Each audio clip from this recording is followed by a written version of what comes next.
or whatever they want to call it, useful for their vision. These dynamics needs nurturing, because once you raise expectations, you can just leave them. But you, at the same time, if you are working for biodistricts, you have the responsibility to be realistic and to manage expectations. Of course, we are a good fan of monitoring and evaluation, because that helps to reflect on what your job and to improve it. And the responsibility is very high for experts working, especially in foreign countries, to help the local community to adapt, to shape the concept, and to own it since the very beginning. That's we have been trying to do it in different projects, and it has proved to be very effective. And on that, I can thank you for your attention. I'm available for any kind of questions, of course, and thank you. Thank you very much, Patrizia. And I think that now we can invite here on the stage. We started with Europe yesterday, Latin America, Asia. We started with you, with Africa, Tunisia, but you introduced Samia Mamer. So we have to ask absolutely here with us, Samia Mamer, that will introduce not only the situation in Tunisia, because of course she is now the responsible of INER for Africa, and in particular she started with the French-speaking countries in Africa. So if you can change, we try to go directly to the debate. In this way, we are a little bit late, and we can watch the video in the afternoon. But so take your time, Samia Mamer. If it's possible, put the presentation of Samia. We jump directly to the presentation of Samia. Yes, but we are a little bit late, and if you agree, of course, we can go directly to the presentation of Samia, because after we don't have other presentation, we have only videos. In this way, in the afternoon, we have time for test before the video. I hope that they will work. Samia, the floor is yours.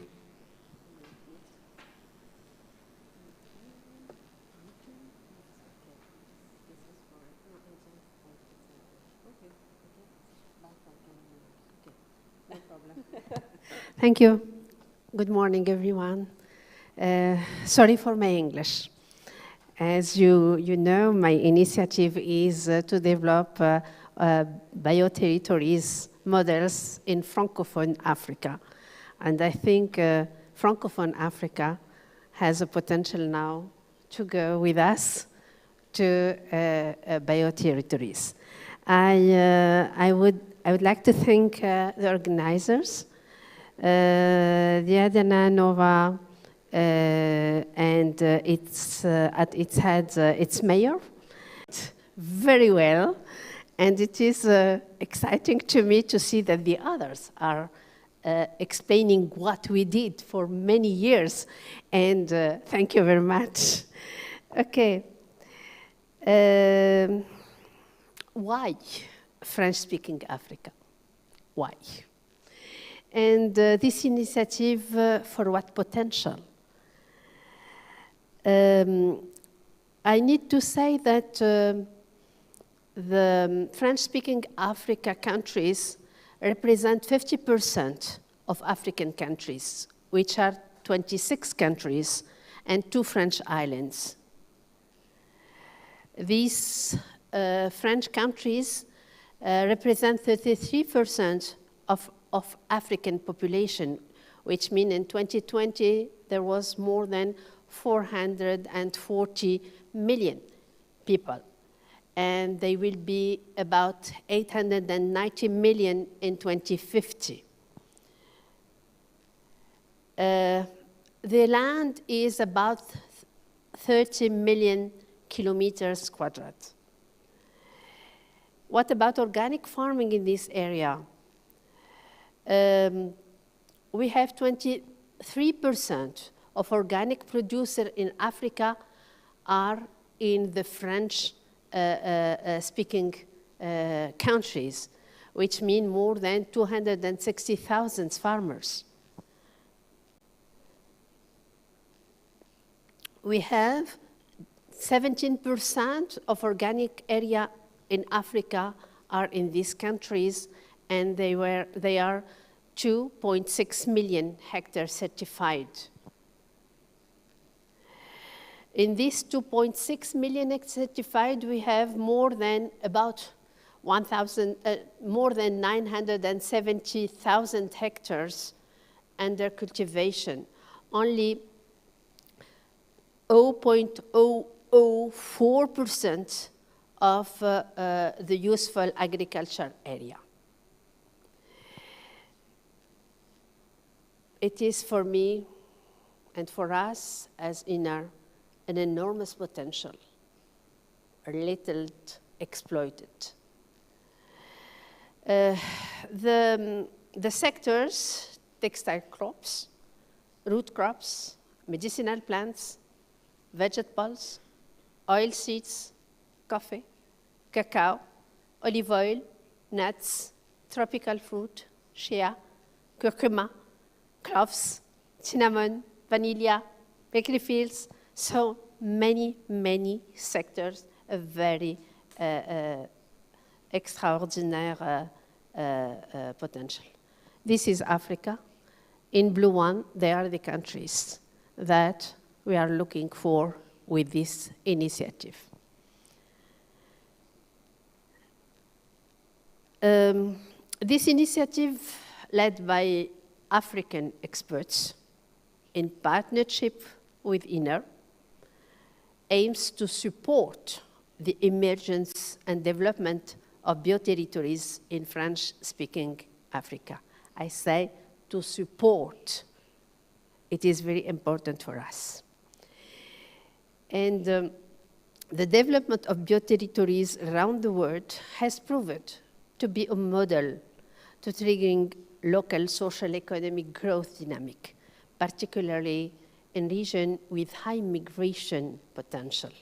And you know what is happening now in Africa with Europe countries with migration, helping to protect the environment and safeguard health, conserving biodiversity, resilient for population and ecosystem vulnerable to climate change, which protects sustainable production methods such as organic farming, promotes its multifunctional role and its synergy with other sectors for the local economy, such as agrotourism. I say agrotourism, it is very important. All the people say tourism. For me, we need to work on agritourism to help our farmers and crafts, culture, etc.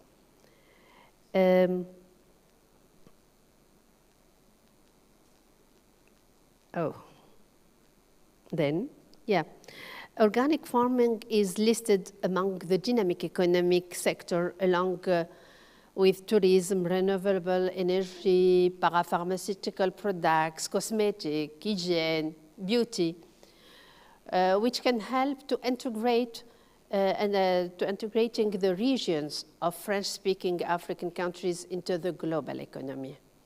Okay, for local, but they need to have visibility with the global economy. The valorization of the development potential and the competitiveness of the territories, ecologic assets, biodiversity, and agricultural landscape, history, and cultural specificities would allow French-speaking African countries to attract mobile sources, investment, capital, skilled labor, create added value, and contribute to the prosperity of local economic units' inhabitants.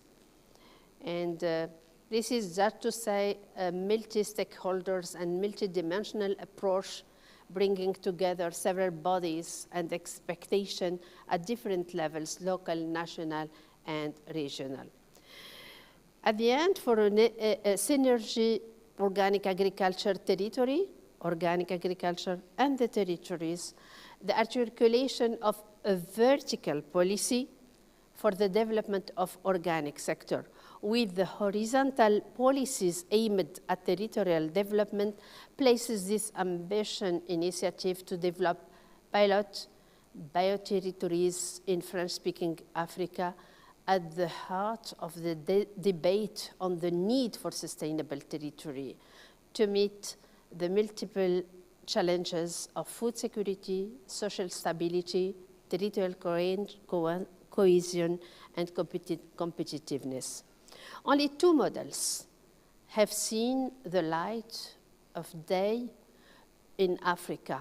The first, developed in Tunisia over 10 years ago with the 5 bioterritories, which Patricia said many of that. I have to stop there. I haven't to work with Tunisia now.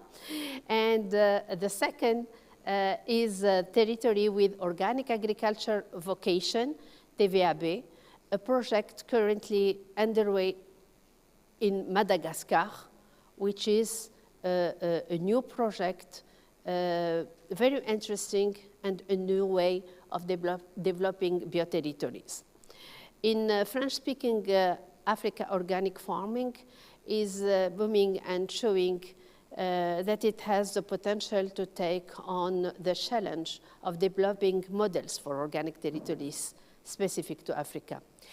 The African, in his own way, likes to live in community and likes to share. So it is very important.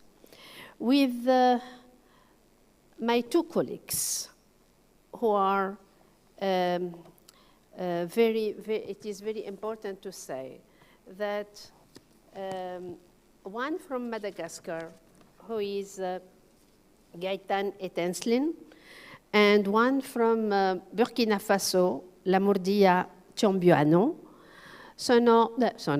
They are my 2 friends, my 2 colleagues, and we will be the rock for this initiative for the future.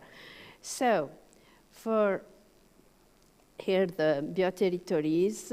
Okay, so for this initiative, we will work for these 5-6 months to go to one think tank, probably in the end of November and the beginning of December. We have 2 big things to do. To have our partners from different countries of this area. They could be cooperatives of farms, of organic operator, of accommodation, restaurant, etc., union, association, NGOs, group, etc. And we will exchange with workshops, SWOT analysis, strategy, guidance, and co-construction with ODD. And our work will be in these innovative approaches, capacity building and scaling up of the initiative with the focus group in selected pilot seats. It could be impossible to work with 28 countries, so the pilot will be here. The sectors, as I said, there is many sectors, so we have to choose with these countries some sectors, some value chain, labels. For sure, we will work with agro-ecosystem, with protected area, with agroforestry, biodiversity credit, etc. And we will try to capitalize and develop a good practice, indigenous knowledge, innovation, and research with only these pilot examples and success story for French-speaking area. So we have a lot to do. It is very interesting because for me it is a new area. There is a potential. There is some who begin with organic, but not with this method of territorial development. We open this for all who are interested to come with us in this magnificent and exciting experience. It's a challenge, but I love challenges, and all my life, I have 36 years agronomo and 27 years in organic, and it was really a challenge. So thank you for your attention. Thanks again, Iner, and I hope that this initiative find his way to go. Okay, Patrizia, we have to go slowly, as you said, but surely. Thank you very much. Thank you very much. So I think that really in Africa and in Asia, we have the possibility to go very fast in the next years for our network. So my friends, as you know, at 12:30 we have to go for the lunch. So we have the last speech of this morning of Professor Uwe Jacobsen. We can try to start. It's a video speech. We are not lucky this morning with video. If we have a problem, okay, we can stop and we can have the debate. But I hope that will be working now, this video player. From Uwe Jacobsen, the video, yes. Thank you very much. We try. There is the link.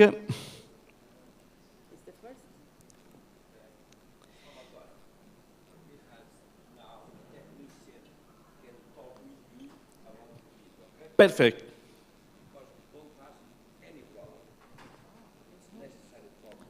Perfect, thank you. So the video is working. This is a good...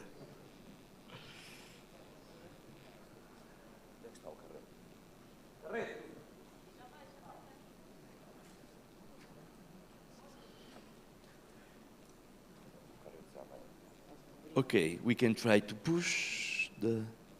Yeah? Enlarge. But no voice.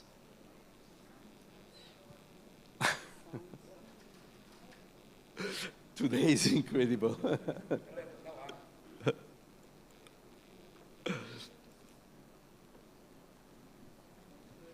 Sorry.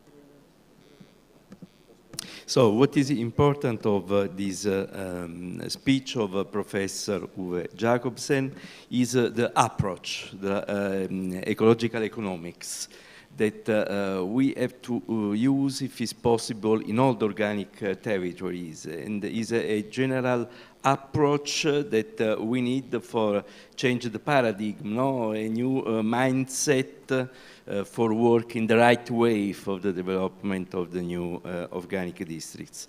With Uwe Jacobsen, we have a conference in August in Lofoten Archipelagos in Norway. Very interesting because Buda is the capital of the culture of this year, is a an organic district, is member of INER, and decided to dedicate this event to the organic districts for the capital of the culture. So it's very important, this approach. I don't know if it's possible watch the video. Another way, we can start with the debate, and we can try later to watch the video.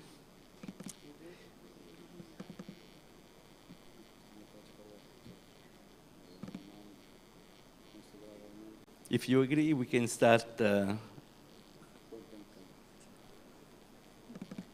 Yeah, we can stop. Okay. So this is the most important part, because of course this is a Congress, as we said yesterday. We need to take a decision. So now we know which is the situation in the different continents. And please, if you have questions, you can come here and we can discuss together about specific aspects. In other way, I try to ask to each one of the member of this panel, what do you think that we can do for integrate our strategies in the different continents? And for you too, because you introduced the sustainability, no, as a common factor for the development of the territorial development of the organic districts. So I think we can start with you.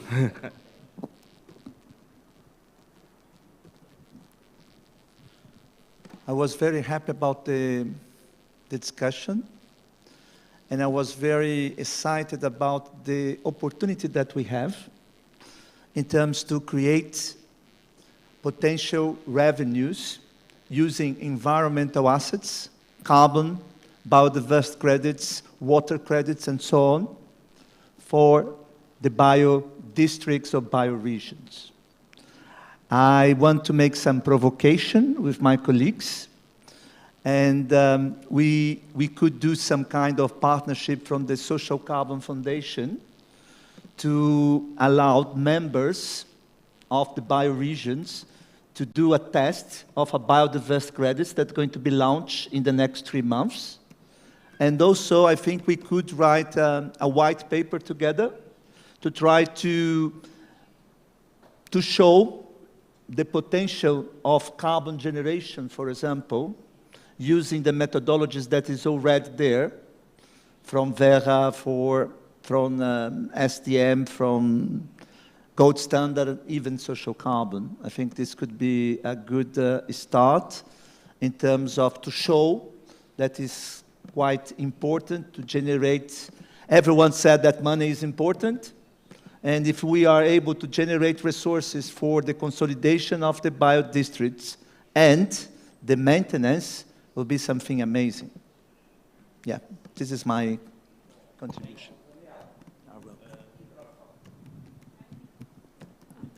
Yes, okay. Thank you. I've been reflecting on these years of work and our personal institutional experience. I think that over these years, thanks to the work of Inner Gaud, the concept has been largely disseminated and has been able to attract a lot of interest. And also lobbying has been quite effective in getting it recognized in official documents, in a number of official documents, which is quite an achievement, and then seize the opportunity to congratulate to those who worked for these objectives. Now I think that we have, as I was saying before, to keep promises. So the idea is that while keeping working on the lobbying and dissemination work, we also can and should go deeper with the technicalities, and this idea of having small groups or groups working on specific technical issues, because what happens is that many people that are inspired by the biodistrict concept, then they want to learn more.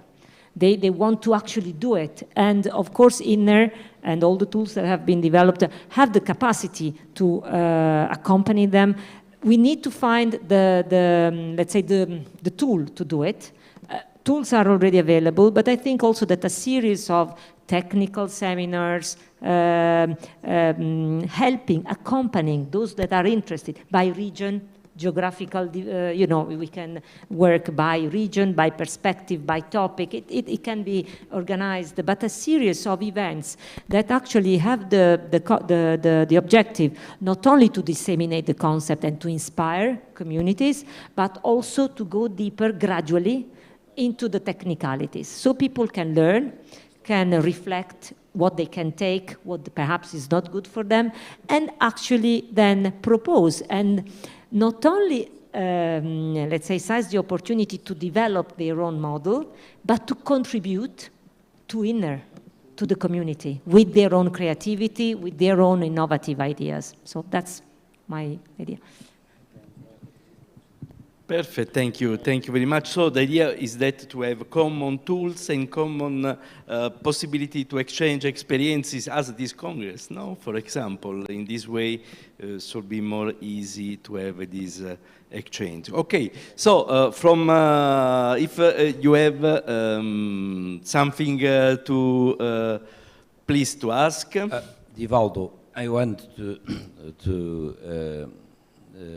talk about the presentations of Divaldo. Divaldo, it's necessary not only create value with the biodiversity, but with the geodiversity too, okay?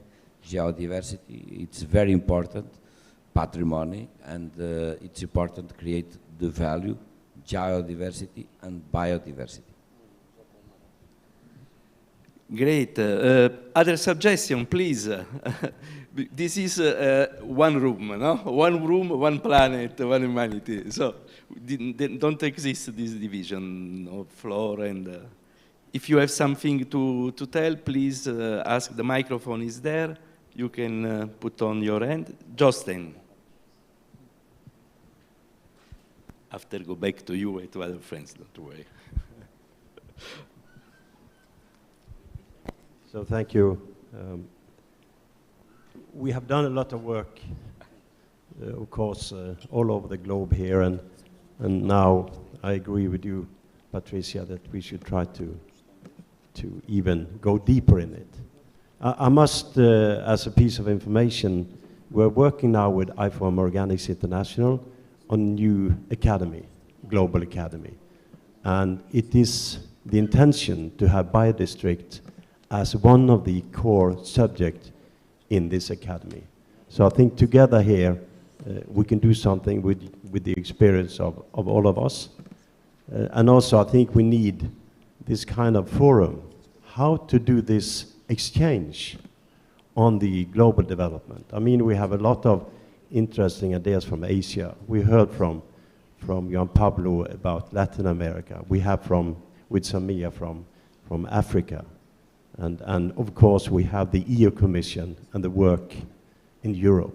But we should try to find kind of a forum, a kind of a group that should have an overall exchange of these in order to share what we know and what progress we may make. So both things just also deeper, but also having the overall perspective of sharing the development, because this is the time for action now. We know that the 17 development goals, we are far away from reaching them. And we being what we call a peace movement, both for nature and for humanity, this is our time now. So we have to do something together. Thank you. Thank you, Justin. So for the final declaration too of the Congress, because we have to imagine that at the end we have to write what we decide, of course. We can imagine to the use of common tools, more possibility to exchange our ideas, the Academy of IFOAM for, as platform for training on the organic districts. But Jennifer, please. I am reflecting based on the presentations I heard today. So Patricia, Juan Pablo was very interesting, how we're actually working to create an organic district, right? So when I first presented the concept of organic district, it was also presented about twice in our conferences, the county where we are based is an organic county, you know. They were asking me, so what's new? We have been doing this forever, you know, and they've got all the components, but it's just not called an organic district. Okay, that's one reaction. The other reaction is, how do we start? You know, we've got organic farmers, now what? I said, well, we've got the toolkit. It's like, okay, that's so vague for them. So they come to the conferences, they learn to share. So the easiest for me to work is we have governments like what other governments do, because they know, that was successful in that government, so I will not be making a mistake, you know. So that's like a collection of best practices, okay? So what happened in Salento, for instance, what is happening, you know, in other parts of Italy, what is happening here. They will learn, they'll pick up all the good things, you know, so we do not make a mistake, they say. So there are like two reactions, right? So the one that says that, what's new? There's, okay, so we become an organic district. How do we become an organic district? That's the first very technical questions. So do we become a member of GAUD? Do we get a certificate? Is there any UN affiliation? You know, this is what governments would ask because they want to show off. Oh, we are affiliated with the UN, or we are affiliated with this international organization. Do we get a membership certificate? Do we have membership fee? That is sort of like the advanced level, you know. And then the other side is like, yeah, very interested, very excited. So what's the next step? So that then we go step by step. But as I said, I think we need a collection of like, it's 20 years of INA, I'm sure. Salvatore, it's 20 years of INA. You have to create a collection of best practices of how organic districts, ecoregions, bioterritories worked, and then all the other governments can just pick up. Luckily, we already have the toolkit from our Professor Cesare, so we can also use that. You know, they will pick all the good things, right? So I think if we share like this, I'm glad that 2-3 local governments here from Asia, they are learning. So for me, it's very practical, you know, on the ground. When they ask me these questions, do I have answers to that? So these are things that I think we have to consider. So yes, I agree, and I think we have also discovered the organic districts in the world because we have a lot of organic territories. They don't know that exist as organic districts, but they are organic districts. We have only to work for joining the network in the right way. So there is a question from Darko, please. Yes, hello, I'm Darko Znaur. Avalon Foundation from the Netherlands. It's not a question, it's a suggestion. We live in time and world of crisis. One of the crises that we have is a leadership crisis. So following on what we have heard also from the previous speakers and Jostein, I would suggest that we try to set up a leadership program for young bio-district leaders, because we have seen that there is a lot of experience, both practical and scientific and well, political, technological, whatever level you consider, has been accumulated. But I think it is very important to make sure that we have a smooth transition and that we transfer that knowledge and wisdom to the younger generation, and that we, so to speak, produce young leaders that will follow up on what has been achieved and maybe do it even better. So why don't we think of setting up a leadership program for young bio-district leaders? Thank you. Thank you very much. There is another question. Oh, please, ideas. Thank you very much. Good morning, everyone. Gonçalo Mourinho. I want to build on some of the ideas that were already articulated.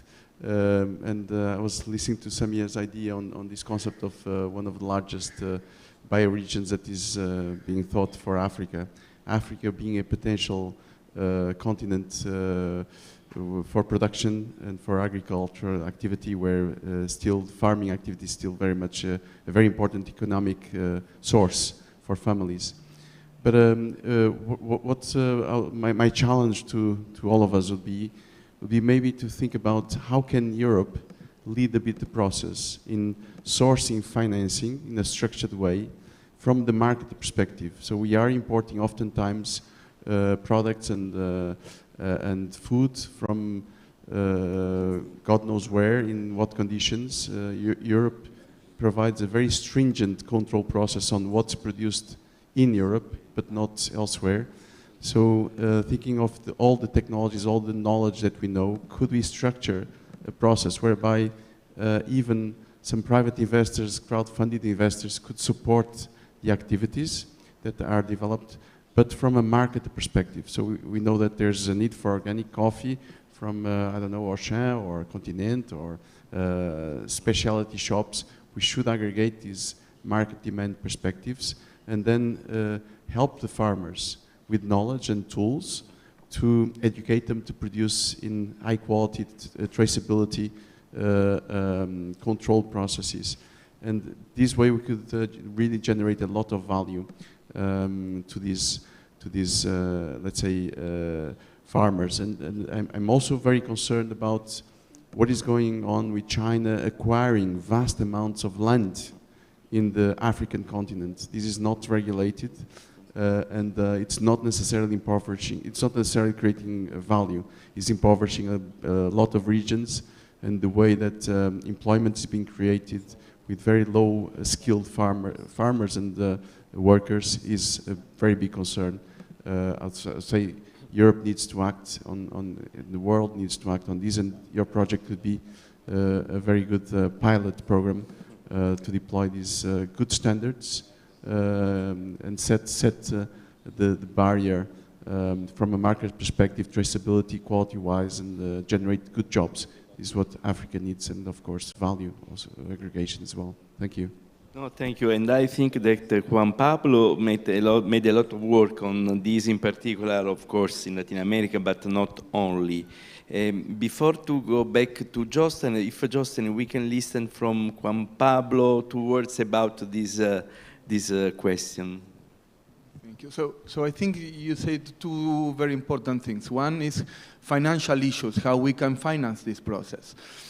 In terms of that, we are seeing that at the international level, financements for food systems are increasing, but this connection between initiatives is increasing at the same time. So we are seeing a lot of projects that are focusing different elements that could be same targets, same words, but not same actions, are not connected actions. So I think that we need to invite our movements to work together. If somebody's doing a project somewhere, to give and to build up from the projects that we've been doing. So try to co-create projects and financements together. That would be more efficient, our organization, and at the same time we would get much more benefits on what we are doing. So on this level we will share what Patricia was saying before of methodologies and so on, and what Salvatore was saying about the perspective that we want in the future. So how we can work in all this together, trying to build up from common organization of projects, sharing information, but trying to have, let's say, a structure where we can be connected all the time in fixed events with groups, with different targets, but we are focusing, trying to get funds from all our organizations with a shared roadmap. And from there, building up different tools and mechanisms that can go from the second part that you were asking about how a farmer can be involved. Because at the end, we see that there are many biodistricts already working. There are many institutions and programs and, let's say, labels and certifications that are on the place, and how we can differentiate on biodistrict for them in order to get information, practice, and involved. So biodistrict opportunity needs to be something that is useful with kids that simplify lives of users of the biodistrict, connect different stakeholders with the instrument that we can create a facilitation, not just another thing that we can add another element of creating database, doing things that at the end are not practical. We need to be very practical, we need to coordinate our financement, and we need to go on the same direction. So I think this is an important connection in order to achieve our results. So thank you, Justin. We have to try not to make a synthesis because finally we have to write. Please, Justin. No, I'm not in that character. But thank you for your challenge. We must take that. I mean, for me, the next phase of organic district is a new world trade. The world trade is killing us. I mean, we cannot do it. These big players, they don't want ecology. They don't want human dignity. So we have to see how can we now form a group that really can go deeper into your question. And this is to you also, Patricia. We need this group for fair trade, really fair trade between bi-districts in the world. Sharing what we have. I heard you, John Pablo, also with this. You can share what is the production next year. Imagine there is what we did here in this in Idanha-a-Nova. We have a little booth now where we show products from some parts of the biodistrict. We should do this in a structured way. Thank you. May I? Yeah, thank you. Yeah, there is many ideas and many thought about that, but I have to go back and to say, okay, there is many methods and many work, many research, many whatever you want about bioterritories. But for me, looking for new areas for bioterritories, as I said, with this initiative, the answer could be with all this research, methodology, etc.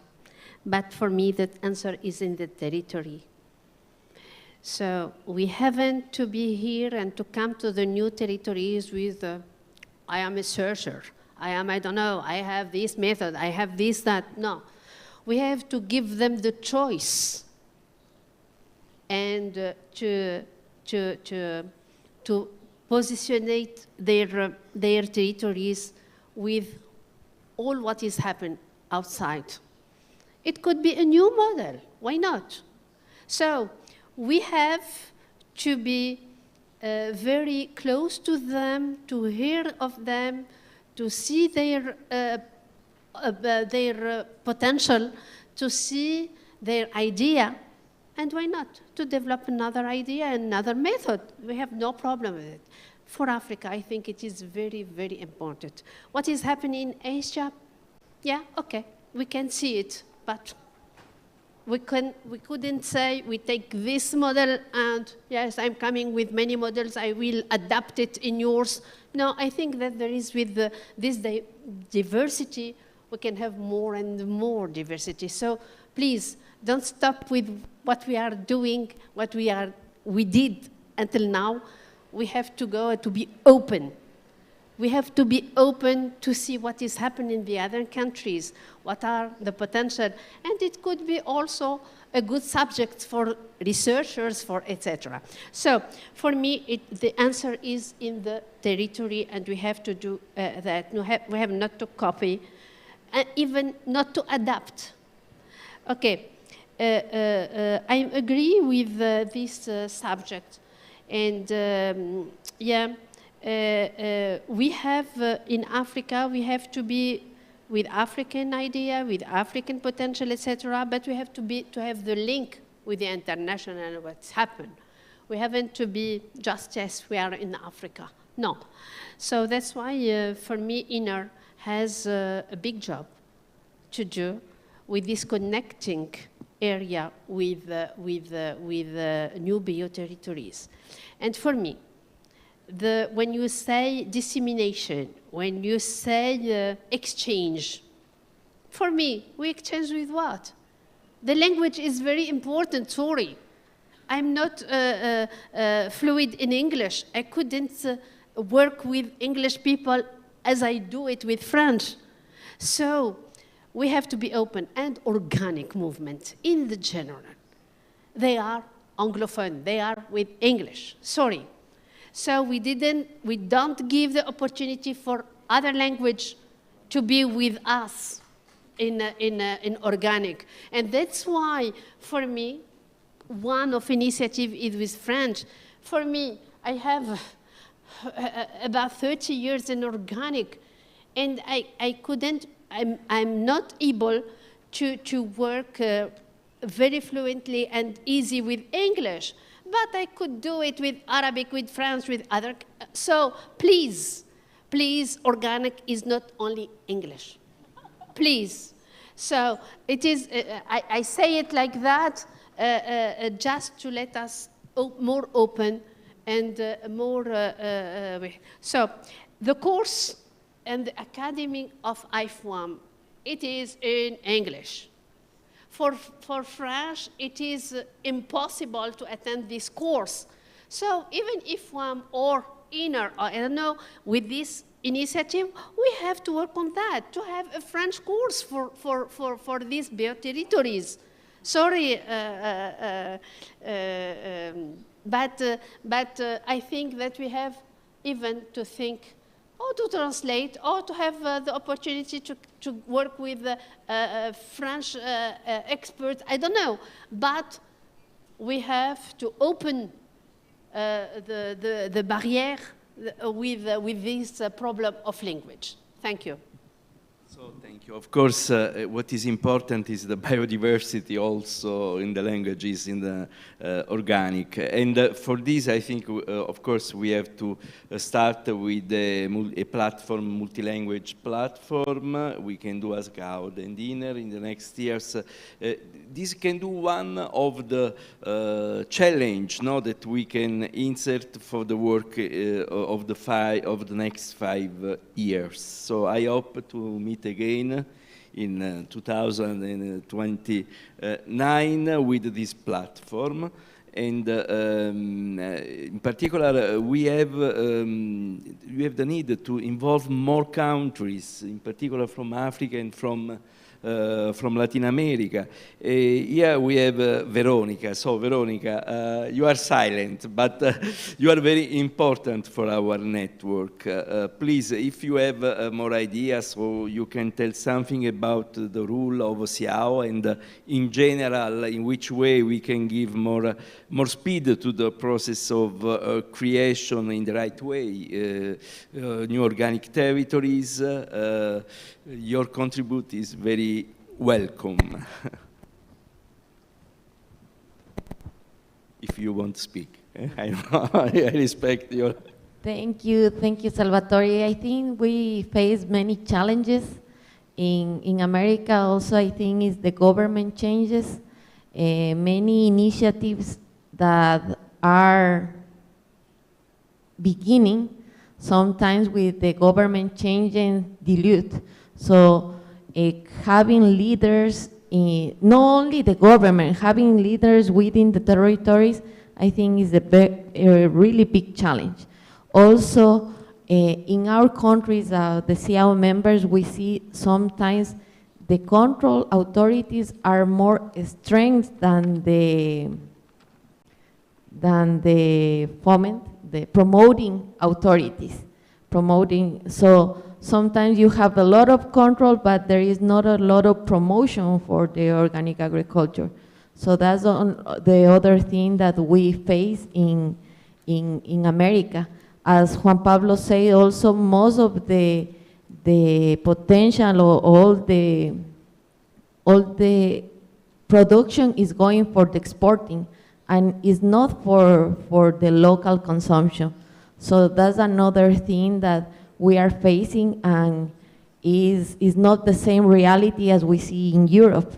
The consumer doesn't recognize the values and not willing to pay that much in our countries.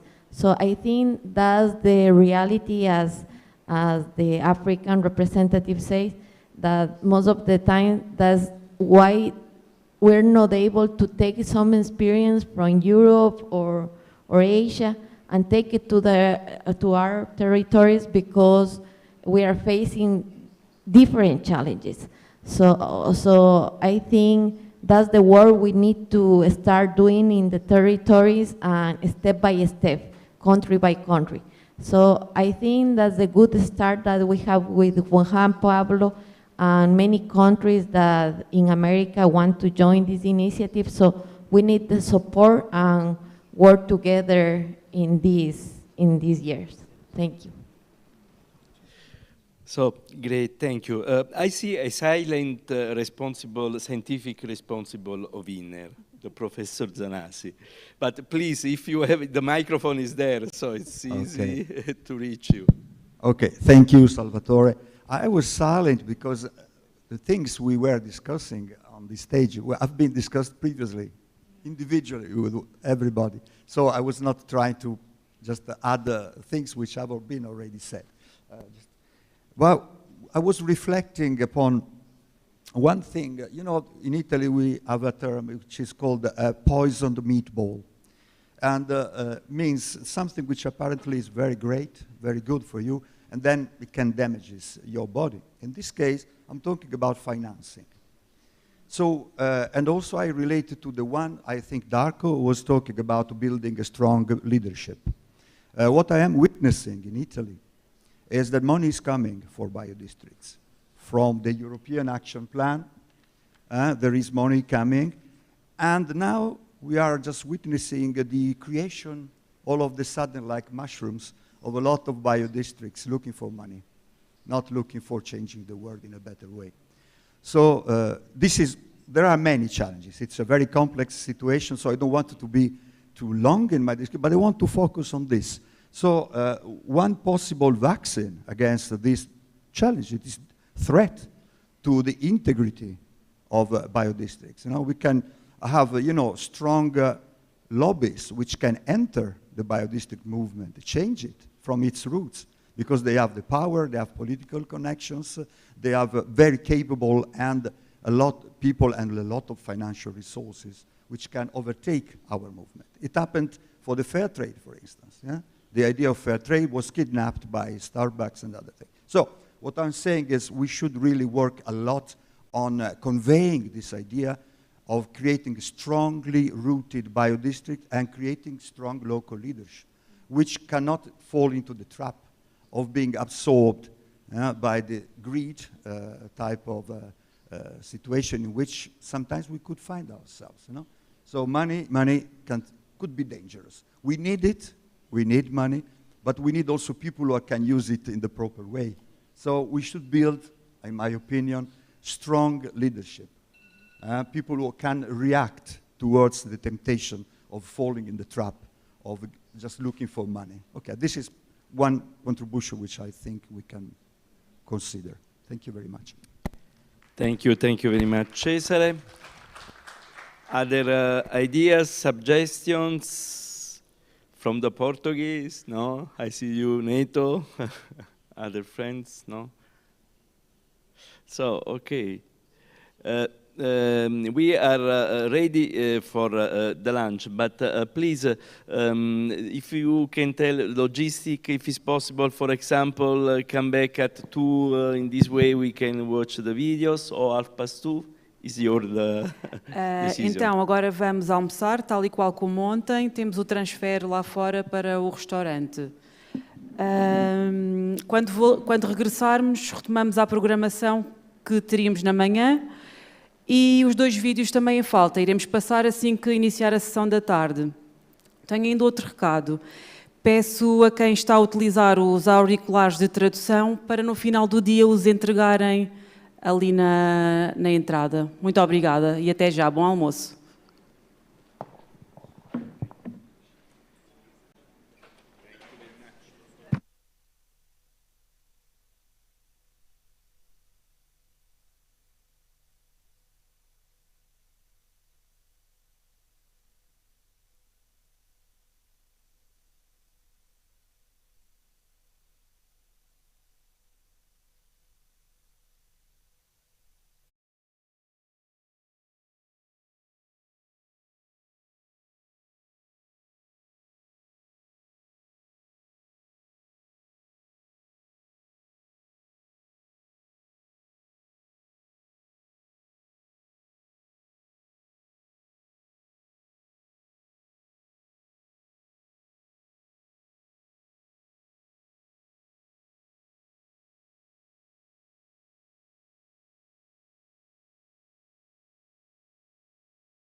video is a very important video, the video from Arms to Farms program that Jennifer Chang introduced before. Please. This is Kauswagan town in the heart of Mindanao in southern Philippines, inhabited by over 24,000 residents.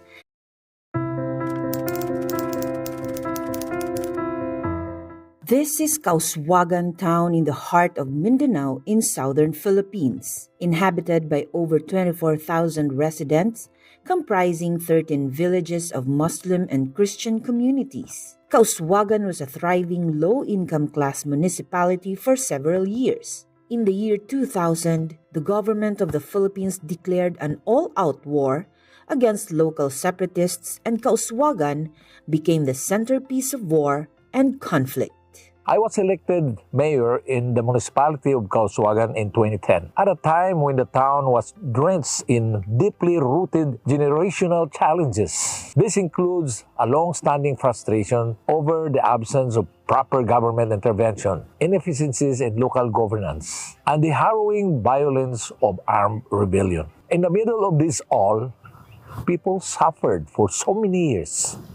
The place was completely desolate. There was no hope. There was no future. The rebel forces attacked Kauswagan, burned houses, and took over the local government town hall, taking hostages more than 300 people, including government personnel. For a time, Kauswagan was a ghost town, and nobody wanted to be here.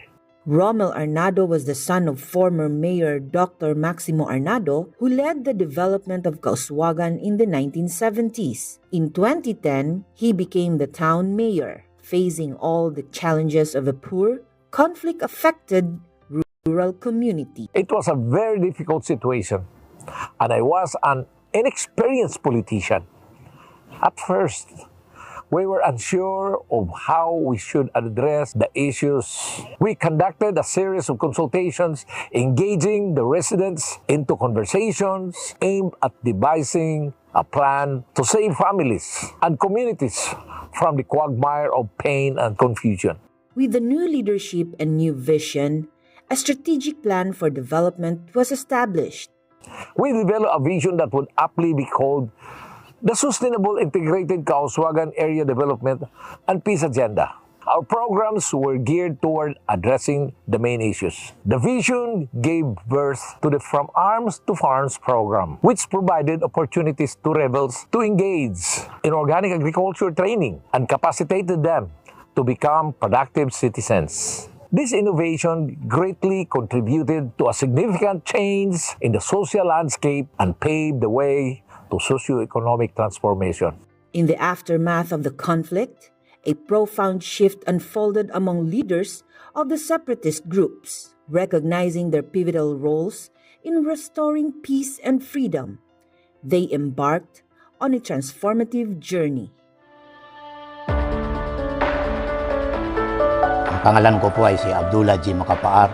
Ang alias ko po ay Commander Bravo, Front Commander ng Northwest Mindanao Front, Bangsamoro Islamic Armed Forces, Maylip. At ngayon ay bilang kasamaan po natin sa ating gobyerno ng ating Pilipinas, the Member of the Parliament, Bangsamoro Transition Authority, Bangsamoro Autonomous Region, Muslim Mindanao.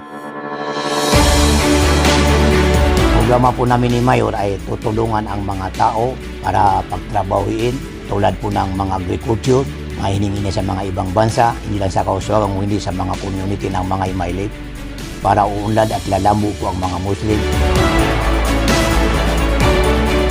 Bismillahirrahmanirrahim. Ako si Commander Binji Andaman Loksadato. Ako dating commander sa Imaylip. Sa akong pag-surrender, tinulungan kami ni Arnado, nakatayo na ang Arms to Farm. Doon nagsimula, naka-asenso kami. Akong mga anak, nakahuman sila pag-eskwela.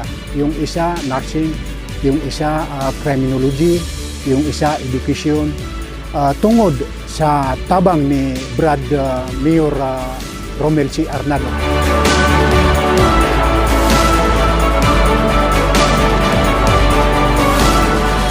Ako si Mubarak Haji Yahya. Anak po ako ni Commander Haji Yahya Noksadato na Vice Chief of Staff ng Bangsamoro Islamic Armed Forces ng Imayilip. Itong lugar namin is ito yung battleground since 2000, 2003, 2008. Tayo po ay nagpapasalamat sa Arms to Farm. Marami nang naibigay sa amin si Mayor Romel Arnado.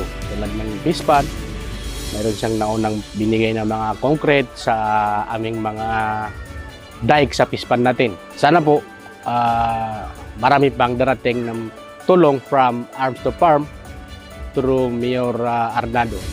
Ang ginagawa po namin ngayon, ang mga combatant natin ay pinagtrabaho, yung itinutulong ni Mayor nga ginagawa po namin, tinatanim po namin. Maski minsan nandito yung mga dump truck kasi yung mga graded po niya, yung mga farmer para sila po ang naglilinis, tinataniman po namin.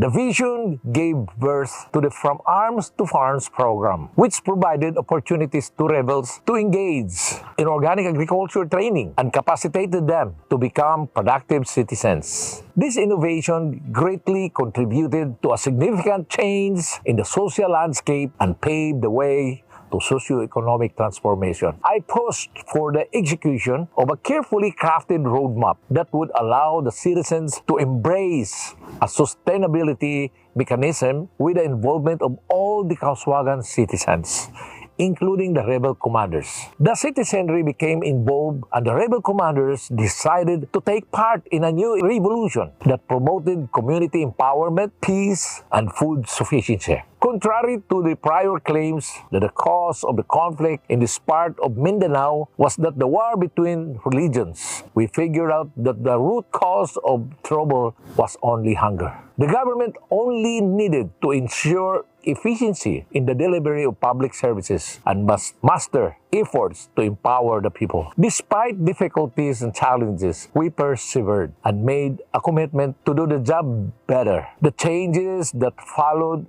were very dramatic. The crime rate started dropping and went down to 0%.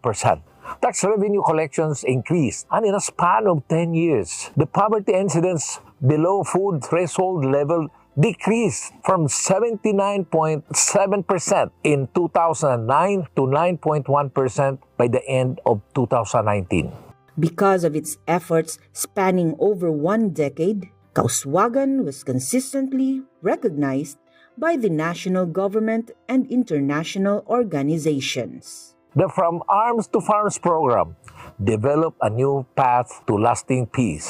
Through our intervention and peace-building initiatives, we broke down generational barriers that brought community leaders and people together in concerted resolutions towards achieving equality, stability, and food security. Our focus turned into aiming peace, poverty eradication, and addressing hunger, which led to compelling results in massive integration of former combatants into our communities. This is the story of Kauswagan. To many, it's almost impossible to achieve peace in this area, and our efforts indicate otherwise. To pursue localization of SDGs across our region and around the world. No, from Thank you. Arms to Farms. As Professor Cilento said, it's a good farmer is first of all a good person.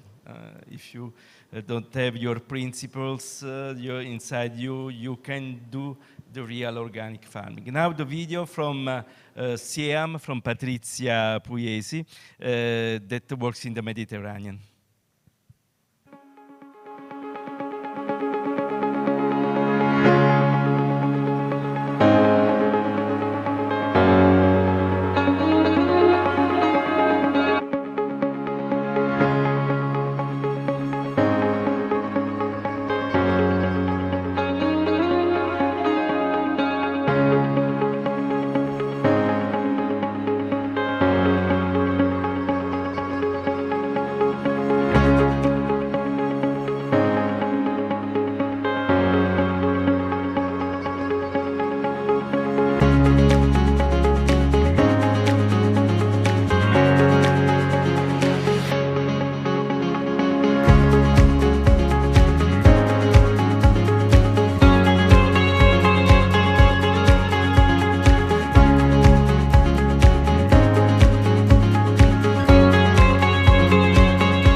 no, Cilento in Idanha that works without border as SIEAM.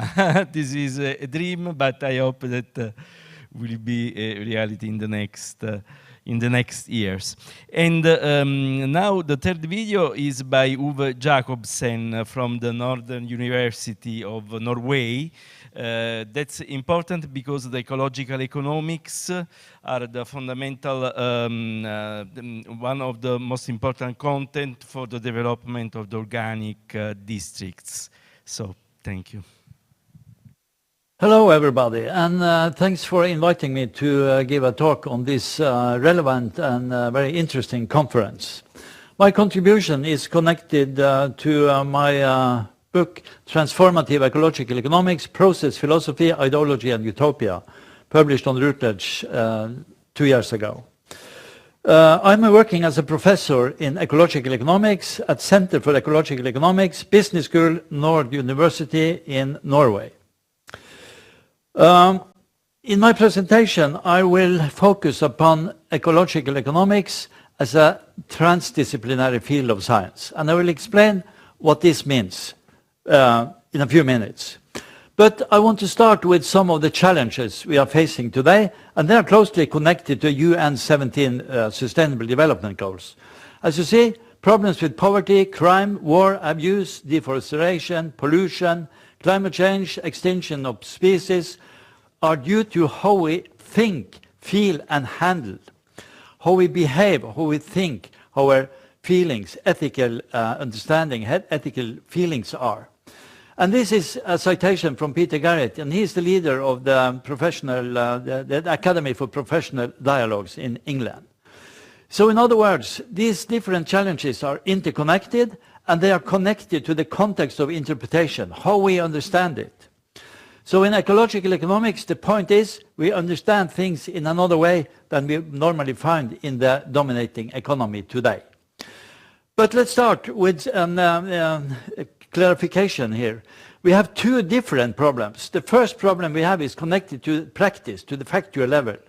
Different problems that interact and mutually reinforce each other.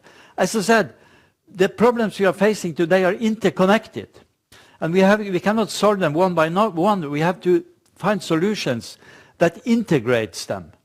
And that is an epistemic challenge. We have no single science today or expertise that can grasp this complexity.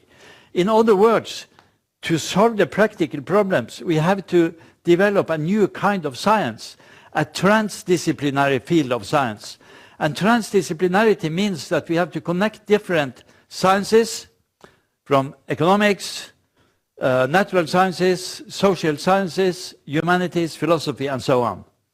And we also have to connect to art, because this knowledge could be expressed by other things than words and numbers. It could be expressed through films, movies, theater, music, and so on. So in other words, our challenge at the university is to develop a kind of knowledge that make it possible to understand the problems you are facing and to come up with good solutions. I very often refer to an Austrian artist, eco-philosopher, and architect, Friedensreich Hundertwasser. He said, when we dream alone, it's only a dream. But when many people dream together, it is the beginning of a new reality. In other words, a better world is possible if we start thinking and acting and develop a new kind of understanding. And if we take a step further, in my interpretation of ecological economics, normally, in the American tradition of how they describe and understand ecological economics, they very often refer to thermodynamics, Herman Daly, Gilges-Gorögen, and others. And they also refer to evolutionary theory, and that is Kenneth Boulding, amongst others. Both of these things are more in a natural scientific tradition. I include some spiritual dimension in this understanding on how we understand ecological economics. I think we need some inspiration from Rudolf Steiner and his anthroposophical description of economy as a part of a living society, economics based upon cooperation between integrated networks. And we also need the inspiration from Buddhism, saying that the economy is part of the living world, the living system. And the ideas in Buddhism is not to increase consumption, but to increase well-being. So if we integrate all these dimensions, and also the peaceful dimension here in Buddhism is very interesting. But this combined will lead to a definition of ecological economics, saying that ecological economics is based upon a goal connected to enjoyment of life. We have to find cooperative solutions, simple lifestyle, connected to Buddhism, anthroposophy, networks, evolutionary theory, and so on, and circulation economics, very closely connected to thermodynamics. So in other words, if we connect the spiritual dimension and the more materialistic dimension, we come up with a more holistic way of understanding ecological economics. I always refer to some contributions in the philosophy of science to understand the change from the dominating economic system today and towards an ecological economical practice and theory. And Imre Lakatos is one of my favorite sources of inspiration here. He differs between a scientific program's hardcore and the protective belt. And he says that every scientific program, for example, neoliberal economy, has a hardcore. It's based on some theories, concepts, preconditions that are taken for granted and not questions, without threatening the whole research program.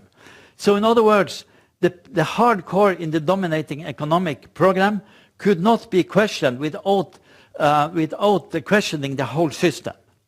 What we can do is to make changes in the protective belt, theories and concepts that can be changed in order to protect the hardcore. And that is exactly what is happening today. Let me give an example. The hardcore in the dominating economy today is, for example, materialistic growth, it is competition, and it's strategic thinking. To save these accepted assumptions in the hardcore, the protective belt could be changed in a way that we talk about greening, green growth, and sustainable competition, and so on and so forth. I will come back to that in a moment. But the main thing here is, according to Lakatos, there is a change from the idea we found in Thomas Kuhn, the structure of scientific revolutions. Here, Lakatos said, it is possible with evolution, changes in the protective belt, to solve some of the problems connected to the research program or the economic system. But it could also be a revolution where we have to change some of the principles in the hardcore. So this is the challenge today. Is it enough to change something in the protective belt, or do we need a deeper change? The next contributor here is Paul Feyerabend, another philosopher of science, and he says that to solve the problems we are facing today, we need deep change. And he exemplifies it by saying, to reach new understanding, we have to ask questions that challenge and contradict well-established theories. In other words, we have to ask critical questions to the hardcore. The consistent conditions demanding that new hypotheses are consistent with accepted theories serves to keep the older theories in place. So in other words, when we try to put our research questions within accepted theories, then Feyerabend says we have a guarantee for not coming up with new solutions and new ideas. And he refers to history when he said that success by scientists has traditionally involved non-scientific elements, intuition, for example, or inspiration of different kinds.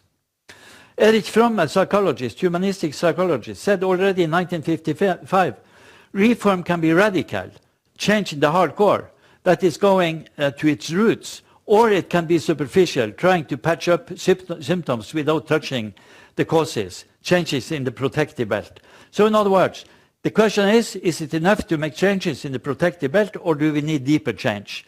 And to exemplify this, I will refer to green economy as I found as a good example of changes in the protective belt.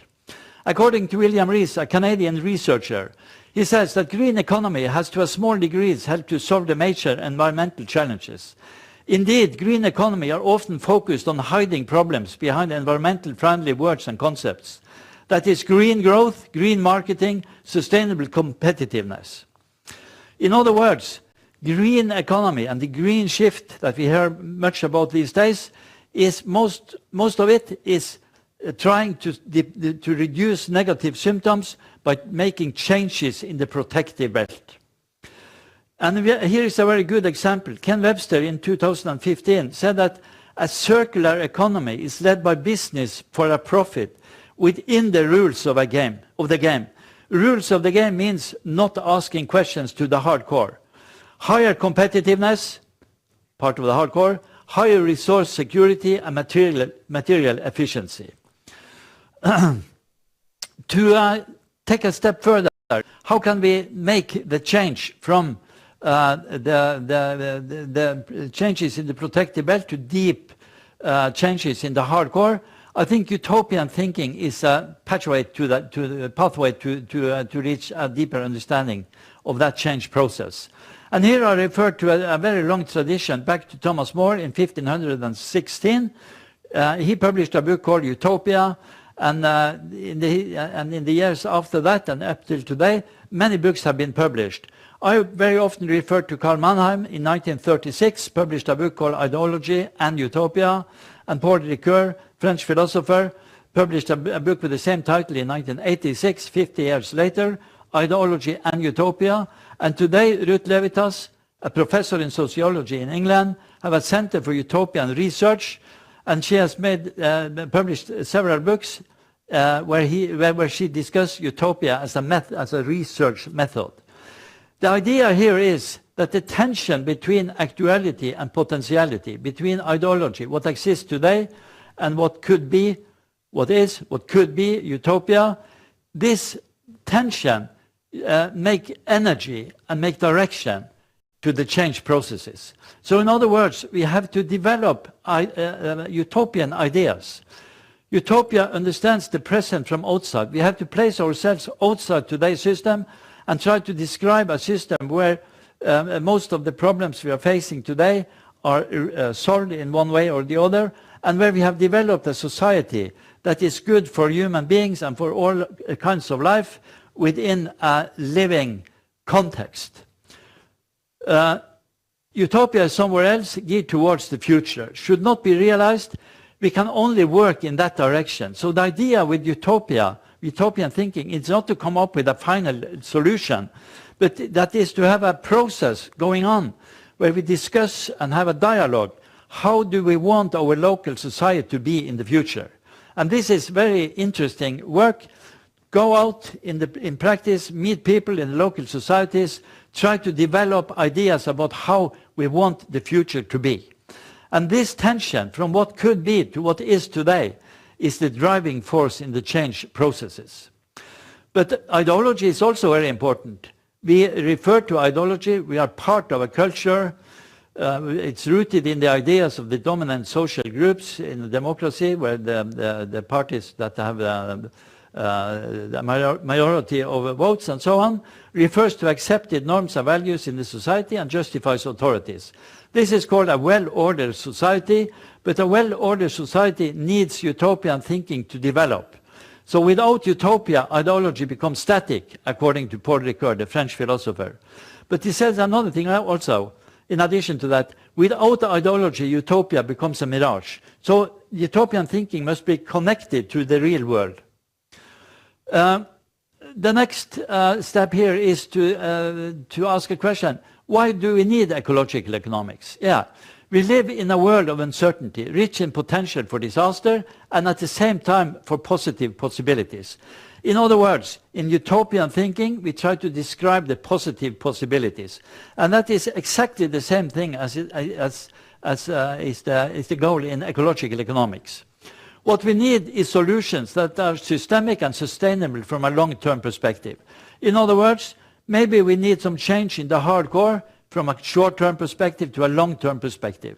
Instead of building economics and societies on knowledge focused on how to conquer nature, the great challenge of our time is to build and nurture sustainable communities, decide in accordance with living nature. So we should learn from nature, not having economy as the dominant part, but having ecology as the reference when we develop a new society and a new economy. Research that gives power over nature must be replaced by an approach that teaches us how we can adapt to the principles found in nature. So in other words, people working with economy needs knowledge about ecology and natural sciences. This could be illustrated in the following way. The deep change is referring to a change from having economy as the context of interpretation. Today, when we decide between different alternatives, we almost all the time choose the alternative that represent the most valuable alternative measured in a monetary scale, in an economic scale. So ecology has value in economy because the resources have market value and everything. Ecological systems, system thinking could be part of it. We try to get to describe ecology and nature, also culture, as part of the economy, having economic value. In the new system, ideology, utopia, organic utopia, ecological economics. In ecological economics, ecology is the frame of reference, is the context of interpretation. And economy is part of it. So we have to develop an economy that is in harmony with the ecology. Here is the other way around. And this means change in the hardcore from quantitative growth in the dominating economy today to qualitative development in the new economy, in the ecological utopian economy, from competition between autonomous actors on the market to cooperation, cooperative networks, integrated. From strategic thinking, meaning we have to make a plan to beat our enemies, to find partnership approach on business level. So the change here is very fundamental. We have a change in the frame of reference. From having economy as a frame of reference today, we need to develop an economy where the frame of reference is ecological understanding. The conceptual framework for ecological economics refers to economic theory and practice that see the economy as operating within rather than dominating the spheres of nature, society and culture. As I said, in ecological economics, the context is changed. We try to understand and develop an economy that is in harmony with nature, with ecosystems and social systems. Ecological economics refers to an economic system that is consistent and honors the basic principles of ecology, which ultimately are identical with what we call the systemic principles of life. So we have to go deep into it and find these principles and try to integrate it in economic theory and practice. The only valid purpose of the economy is to serve life processes in all kinds of social and ecological systems. So in other words, serve life processes instead of maximizing profits, as it is the goal today. And now I will exemplify this in a figure that I have called circulation economics. And here is a triple helix. 3 different circular connections are integrated in this figure. This is the starting point. This is what students in economy learn at business schools all over Europe and the Western world. They talk about production, they talk about distribution, and they talk about consumption. And how to make these things as efficient as possible and the connection between them as rational as possible to increase material growth, quantitative growth, and maximize income, profits. But we need some input and we have some output. The input is energy and material, and the output is energy and material.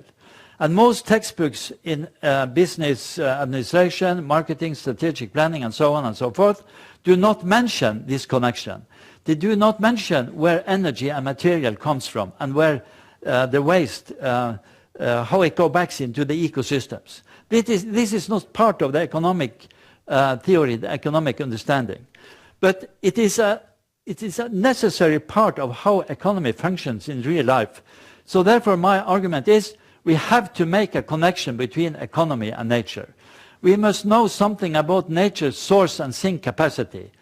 How much can we take out of the ecosystem without disturbing the ecosystems?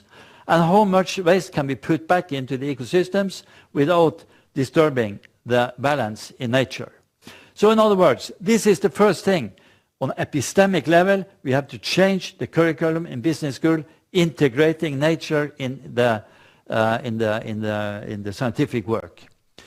But this is what circular economy is most focused upon.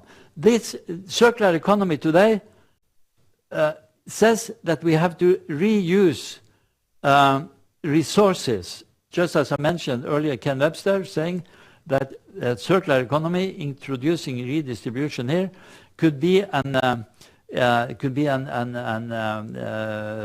idea that could make it possible to have increased growth in the economy. But in this perspective, the idea is, and this idea, the concept redistributions come from a German professor in marketing, Waldemar Hopfenbeck. He introduced redistribution in economy in the 1970s. And he said, this is important because Germany have not enough resources and they have not enough place for all the waste. So we have to reuse resources to decrease the input and to decrease the output. So now we have two connections, between economy and nature and within economy. And the third connection is between culture and economy.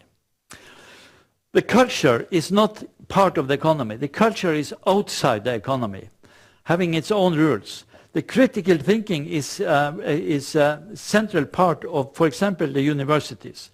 So knowledge and values should be developed to ask critical questions to how these things are functioning in order to develop a system that is in harmony with principles found in nature and in culture. Here we can say that because of entropy, what comes out of the system has less value compared to what is put into it. So the energy and material put into the economy is more useful than what comes out of it. Down here we have knowledge and values, but experience from this process makes it more valuable what comes out of it. So it's the opposite thing here. What comes out is more valuable than what goes into the system. But the main thing is we must have a culture that is able to, rethink and develop new ideas, ask critical questions to what is going on here, both concerning the protective belt, but also to hardcore questions. And then we will find the future the economists in the future. They have expertise, knowledge about what goes on in this circle. But I think it's even more important that they also have some knowledge about natural sciences, how the ecosystems is functioning, and about culture, humanities, social sciences, how they know about science, how about what the society is functioning, to develop an economy that is in accordance with the sustainable goals in, for example, UN today, 17 Sustainable Development Goals. It's not enough to focus upon what's inside the circle. We must have knowledge here. And that means that the curriculum at business school must be changed dramatically. Another example of the epistemic challenges we are facing. And here is another expression. I will start with worldview. Because worldview, how we understand the world we're living in, has influence on how we develop our system, our practice, and the idea of the human being, the image of man over there. It comes very soon. In the Western part of the world, in Western philosophy, René Descartes in the 16th century said that the world is like a machine. So introduce a mechanistic way of thinking in sciences, also in social sciences and economics. He said, I have explained the whole universe in the manner of a machine. And from that perspective, he developed what we call analytic science. That it means we study small parts and put it together. If we change the worldview from a mechanistic to an organic way of understanding the world we're living in, then it has influence on how we understand the system. The system will be changed from an atomistic competitive system based upon quantitative growth, strategic thinking, and so on, to cooperative networks, self-organizing cooperative networks. That is a change that will follow from rethinking how we understand the world. And if we go to the practice level, we will find out that in an organic system, based upon an organic worldview, the partnership approach is more relevant than this aggressive strategic thinking is. And if we take the last point here, the image of man, how we understand the economic actor, an organic way of thinking, integrated, how everything is integrated in a dynamic way, will change from this economic man saying that everybody, in accordance with what we just said, competitive competition between autonomous actors. The economic man is autonomous, have no connection to other people or to nature. The only thing that is relevant here is to maximize profits or to maximize your own utility. In another way, a very egocentric way of thinking. The ecological man is a human being that is integrated in nature and society. And if you are integrated in nature and society, it is possible to develop an ecological economics based upon these principles. So in other words, the change from a mechanistic to an organic way of thinking or understanding the world we're living in is fundamental in this change process from the dominating economy, green economy as a change in the protective belt, and ecological economics as a change in the hardcore. And then I have developed this figure here saying that we can evaluate new projects along different dimensions. For example, is it connected to the dominating ideology, or is it more in the way of a utopian way of thinking?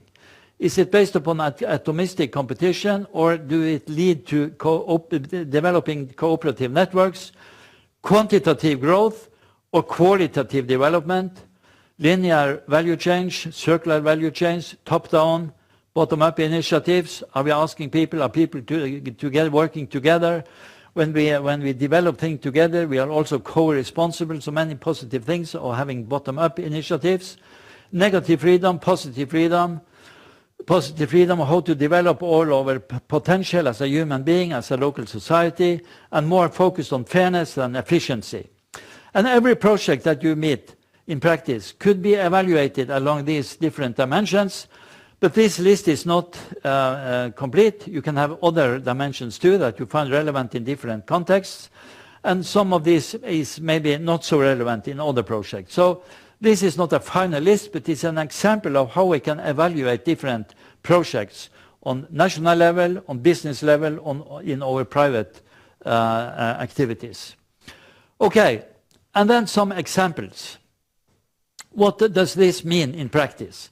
And here I have some examples from different documents in UN and other places. First of all, material consumption, it should be minimized, maximizing quality of life. To be rather than to have. We find this in Eastern philosophy, and we also find it in Western philosophy, amongst others, in humanistic psychology. Erich Fromm, for example, said to be rather than to have. Organization that promotes collaboration for the common good, self-organized, locally based dynamic networks, bottom-up initiatives. People are engaged, people are working together to find solutions, they are co-responsible, and so on and so forth.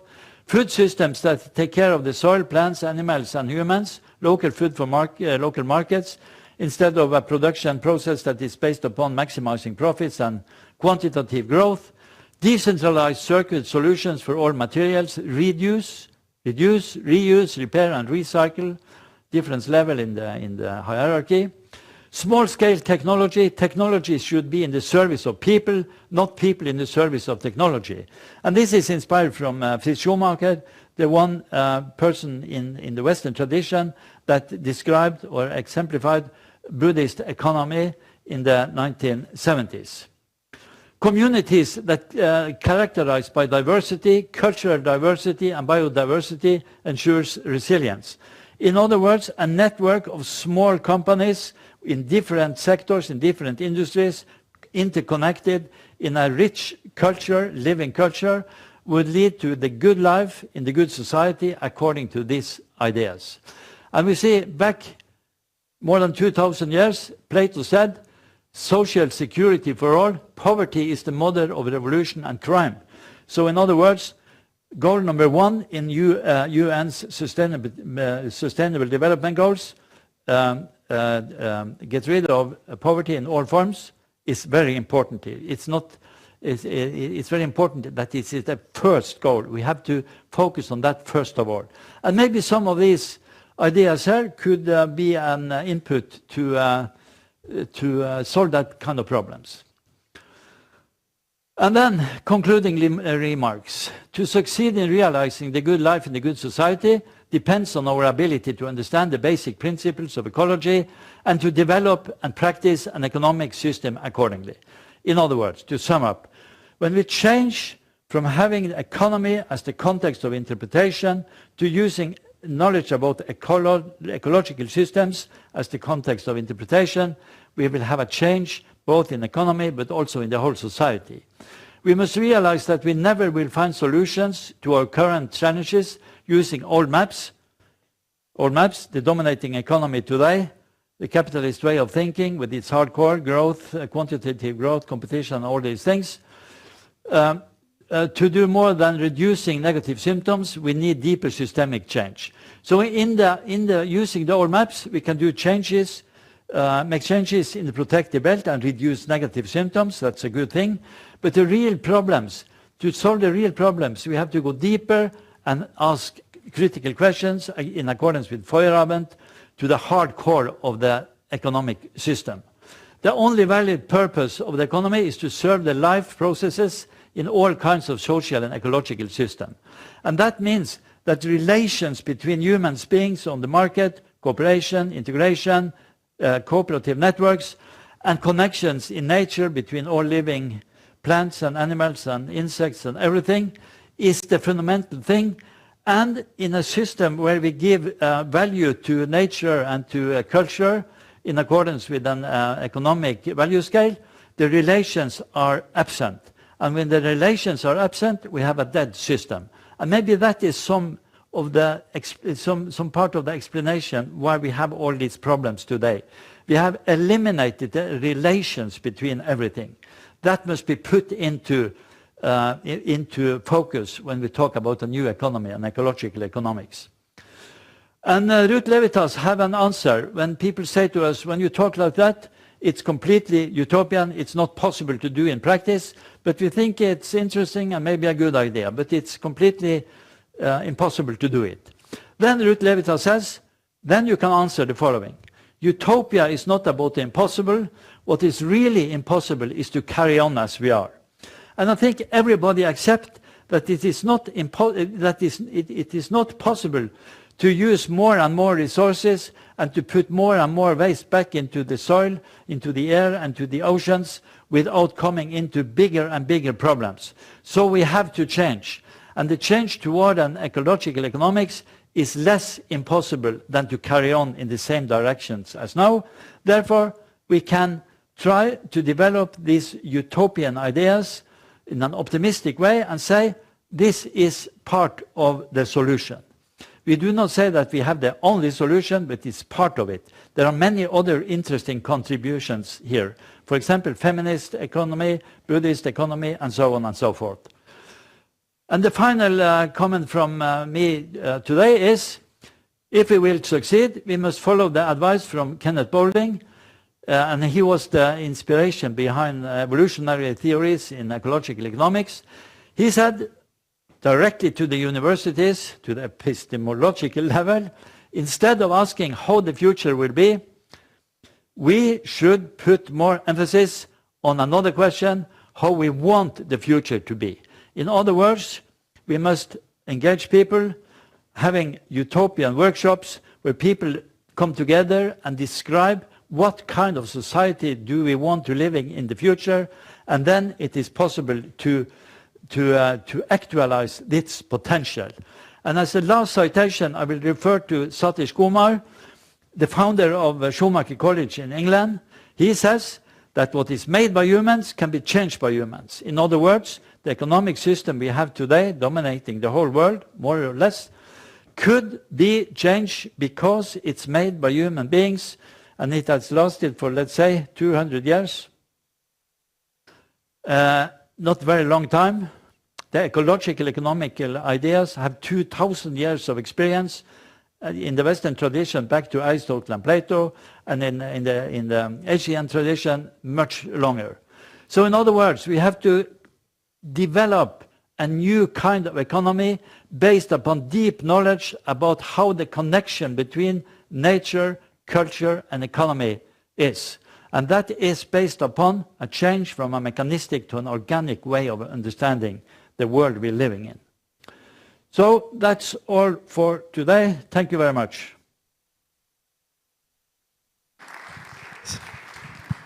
So the Professor Uwe Jacobsen is inside the movement of the organic districts, and unfortunately for healthy regions is today with us, but is with us, with the movement. So now we go from the ecological economics in the territories.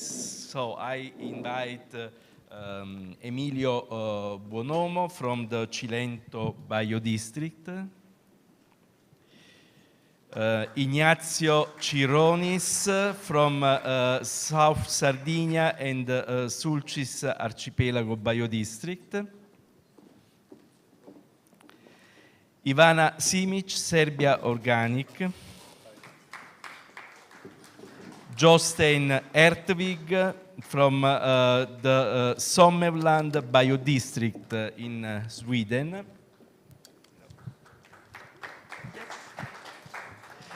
on my left, Aina Calafat, Organic District and Proximity Tourism, complementary tool for resilience and adoption to climate change. Raffaele Basile, that will introduce the ecoregions as a measure of well-being. Darko Znaur from the Avalon Foundation, and Ryan Bestre.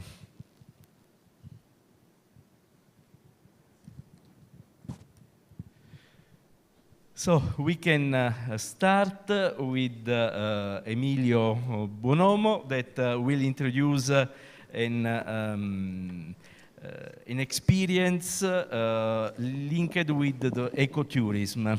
So in particular, in which way we can involve all the organic territories of the world in common actions for the tourism and for the revitalization of the local communities on the basis of the ecological tourism. Okay. Emilio. Thank you. Boa tarde a todos. I'm Emilio Buonomo, president of the INER. Present Gran Turbio, a project of the INER. Why every year many people move between the organic districts with various purposes to get to know other organic communities, their tradition and cultures, good practices, exchange, attend courses, workshop, the sport, enjoy nature and natural landscape, characterizing the different organic territories. Tourist itineraries, biotrails, experiential routes are elaborated by INER experts in close collaboration with local operators to offer a unique experience of total immersion in the real and fascinating life of the organic districts.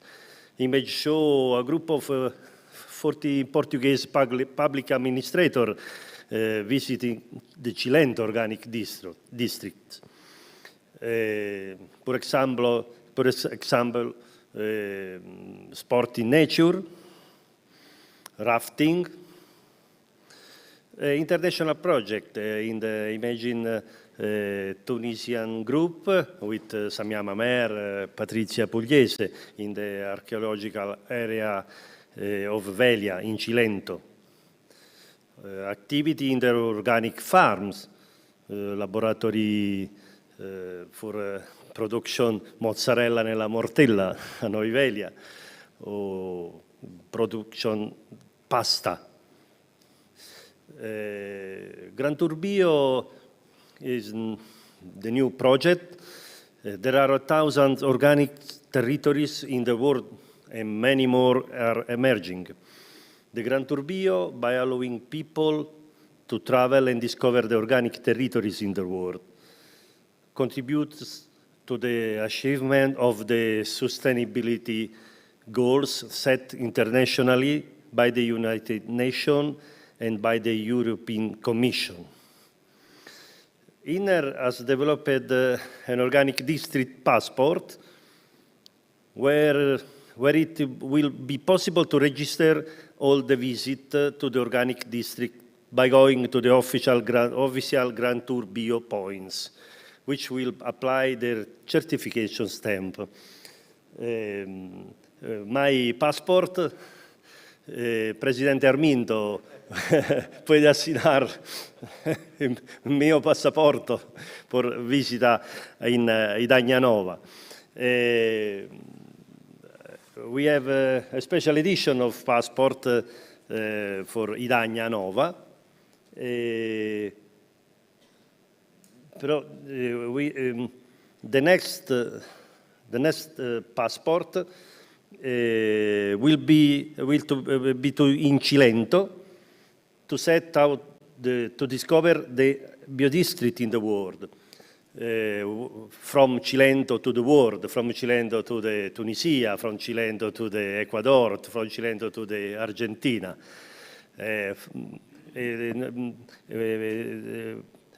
Il nostro sogno, voglio concludere con la mia lingua perché ognuno di noi deve poter esprimersi nel proprio idioma, il nostro sogno adesso è unire tutto il mondo nel nome del biologico e dei territori sani. Grazie.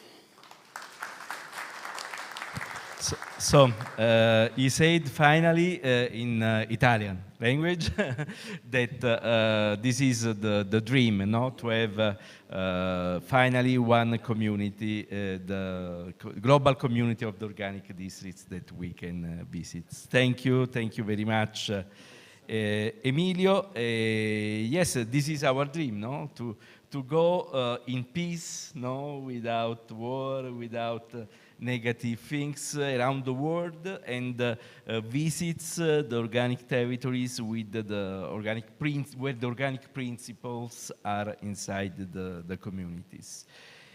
Now we have Ignazio Cironis.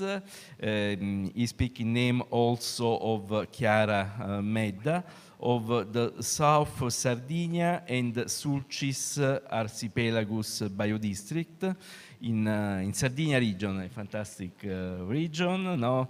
Very touristic, not only for the organic, but they have a fantastic organic production also. And Ignazio will show us today the main important food chains. Good evening, yeah? But my English is finished here. But Salvatore mi aiuterà. Il biodistretto Sud Sardegna e Arcipelago del Sulcis ha poco più di un anno di riconoscimento, ma è nato nel 2021, marzo 2021. In March 2021 is so the biodistrict started in 2021. The territory is two provinces, metropolitan city of Cagliari and South Sardinia province. So there are two provinces involved in. The first is that of Cagliari, that is the main important city of Sardinia, and Oristano. Sì, anche quattro comuni della provincia di Oristano e 2 della provincia di Nuoro. So there are 4 municipalities and more too from other province. I don't tell the name because are not easy, no, to pronounce in English. Il territorio non è un territorio omogeneo, non è un biodistretto con un territorio omogeneo, ma è nato attorno alle filiere produttive presenti. So it's a territory developed around the organic food chains.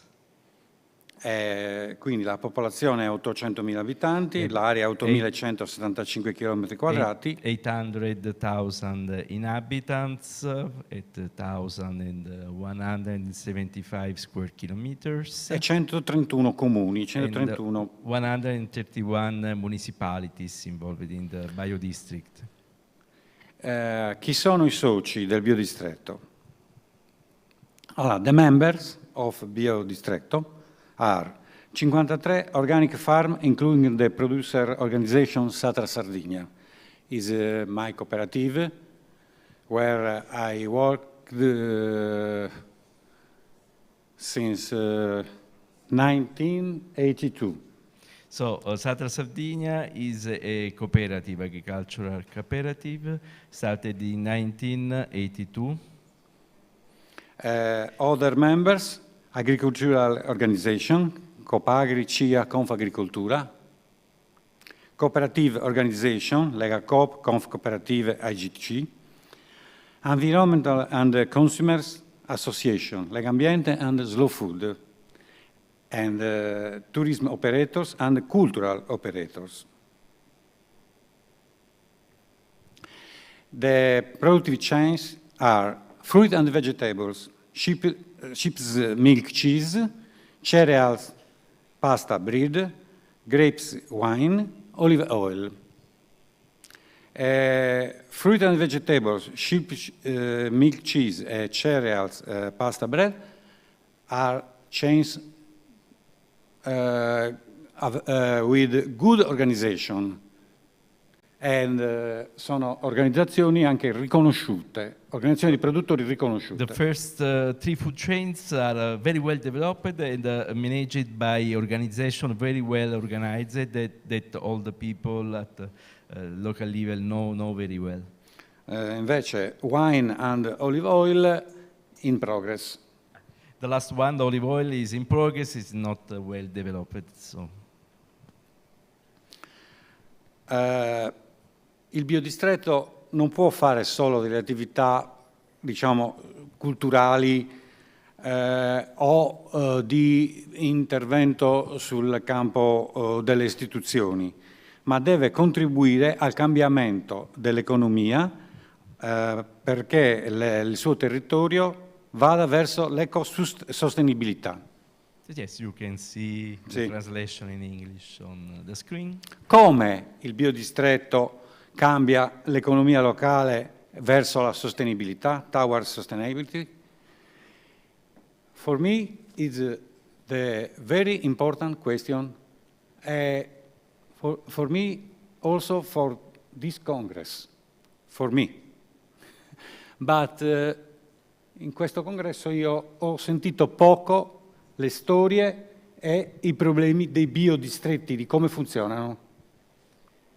This is an important question in general and in particular for this Congress. Ignazio said that he don't listen a lot of problems by the biodistrict for the works of the biodistrict in this Congress. He hopes that we can have this discussion too. Io non ho una verità e neppure un modello da proporre, sia chiaro. So there isn't a model from Sardinia that he can suggest for us. Ma un desiderio di scambiare conoscenze ed esperienze. But is a desire to exchange experiences and dreams also. Allora, toward sustainability. Bisogna sviluppare, certo, le produzioni agricole biologiche, ma anche i consumi. In Italia si produce più biologico di quello che si consuma e il biologico oggi in alcuni casi è pagato come il convenzionale.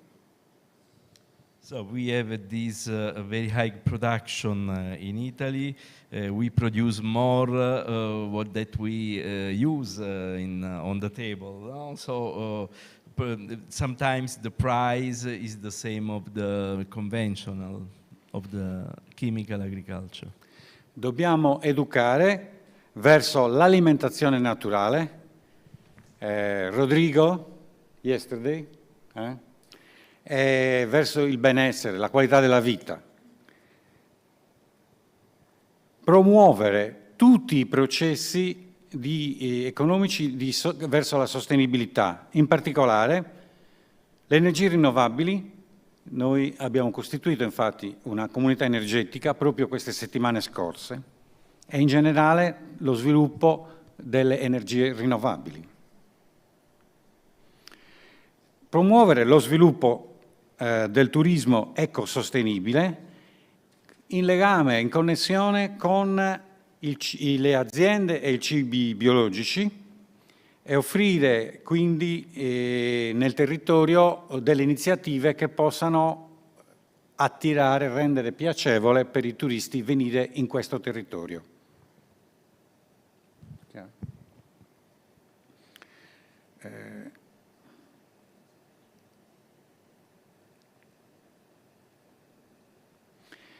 Biofestival è una manifestazione nella quale si incontreranno i produttori e i consumatori e tutti gli attori dell'economia sostenibile. Il Biofestival is an event where all the local actors can meet and exchange experiences.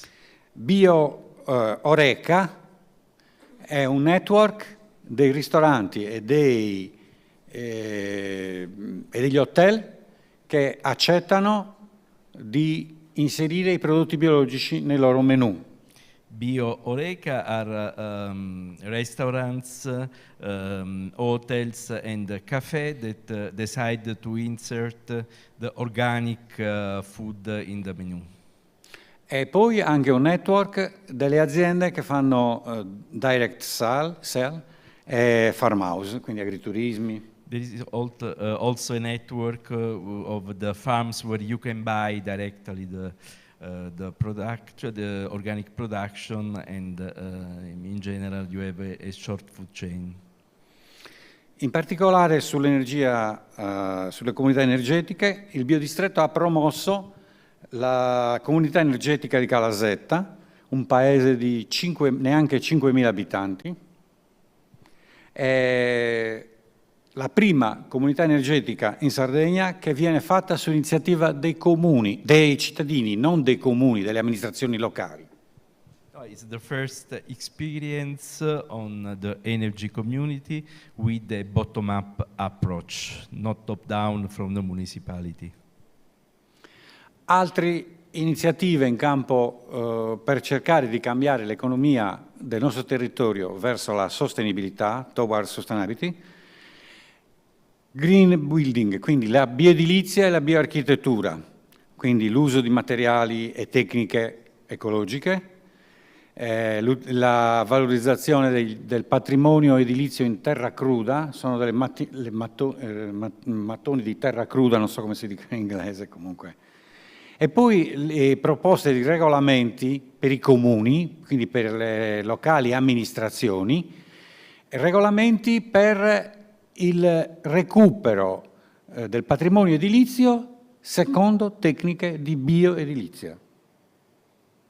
È chiaro? È chiaro. Poi, servizi collettivi, quindi nel biodistretto, trasporti, piuttosto che acquisto di mezzi e materie prime che possono servire alle aziende, e naturalmente formazione e assistenza tecnica. Ancora, sinergia tra la cultura sarda e quella tabarchina. Calasetta e Carloforte sono due paesi, are two small city where language and culture are influenced. So what is important in biodistrict From is also Tunisia, the Tabarka. cultural aspects. In this area in particular, you have these two different cultures. One is from Tunisia.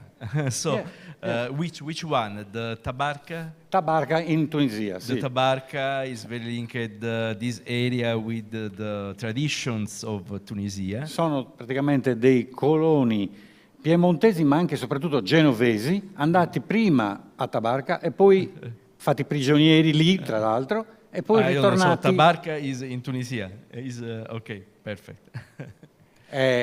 Piemontesi e genovesi, from Piedmont e from Genova. So people from Piedmont and from Genova started Tabarka, in to Tunisia, Tabarka and finally then arrived in Sardinia with sì. the culture, with the traditions of these communities. Altre attività sono quelle classiche di un'organizzazione di produttori, ma con un modello invece questa volta del biodistretto. Other activity.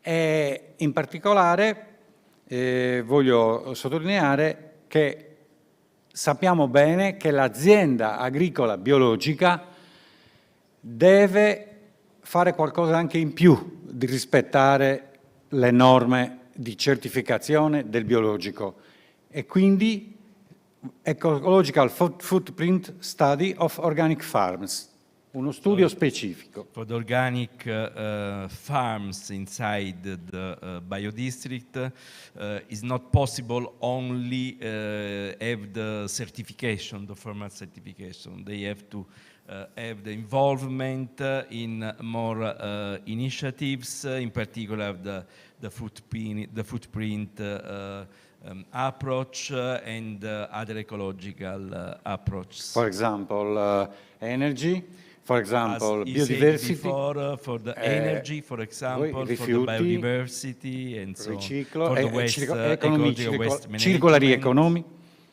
And Okay. economics and so on. Thank you. That's all, thank you. So, as we said, Sardinia is important because we have the region is a biodistrict. But inside this region, we have this smaller biodistrict that is very active, not only at the local level, but at the national level. Thank you very much, Ignazio. Now we go in Serbia with our friend Ivana Simic, where she started with colleagues not only from Serbia, for example, Juan Pablo Sciurano. So you have an international approach in the development of the biodistrict. Thank you, Salvatore. Thank you, Salvatore. Good afternoon, organic family. It's a great pleasure to be here with all of you and hear so many interesting and innovative presentations and experience from you. I would really like to say a big thank you, Salvatore and Juan Pablo, for everything, for support us, and for invitation to participate on this really great Congress.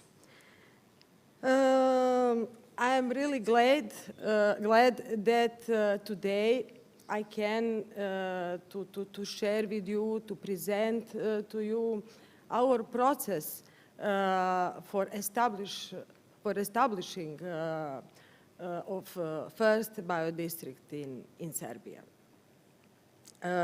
Even biodistrict is a completely new topic in Serbia since last year, although there have long been areas in Serbia that are very close and in line, in some way in line with idea and goals of biodistricts. Sorry.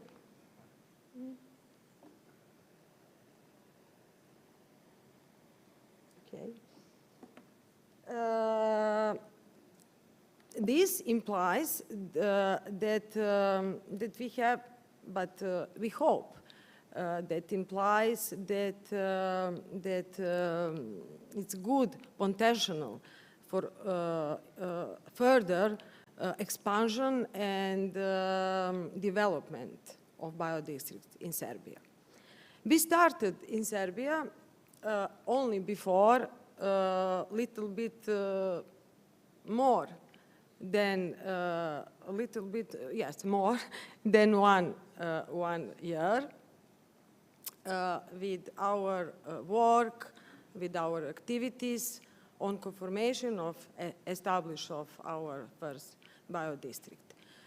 It's biodistrict Kolubara, but we will hear tomorrow more detail about Kolubara from my colleague Pavle, who is coordinator of Kolubara Biodistrict.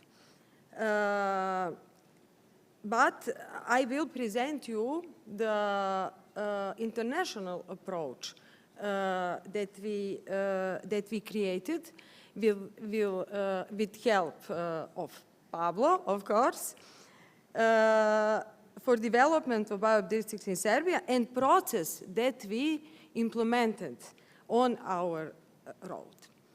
That process was initiated by the National Association for Organic Agriculture, Serbia Organica.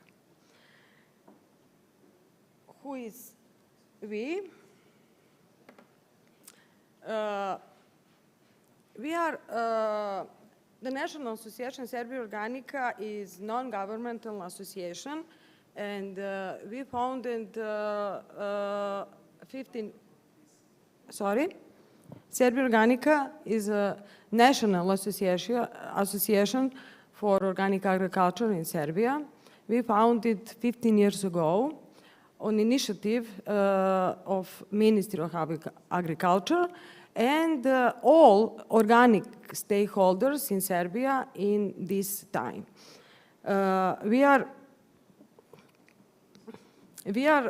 as an umbrella and pivotal organization dedicated to fostering the growth of organic farming and enhancing the visibility of organic practices within Serbia.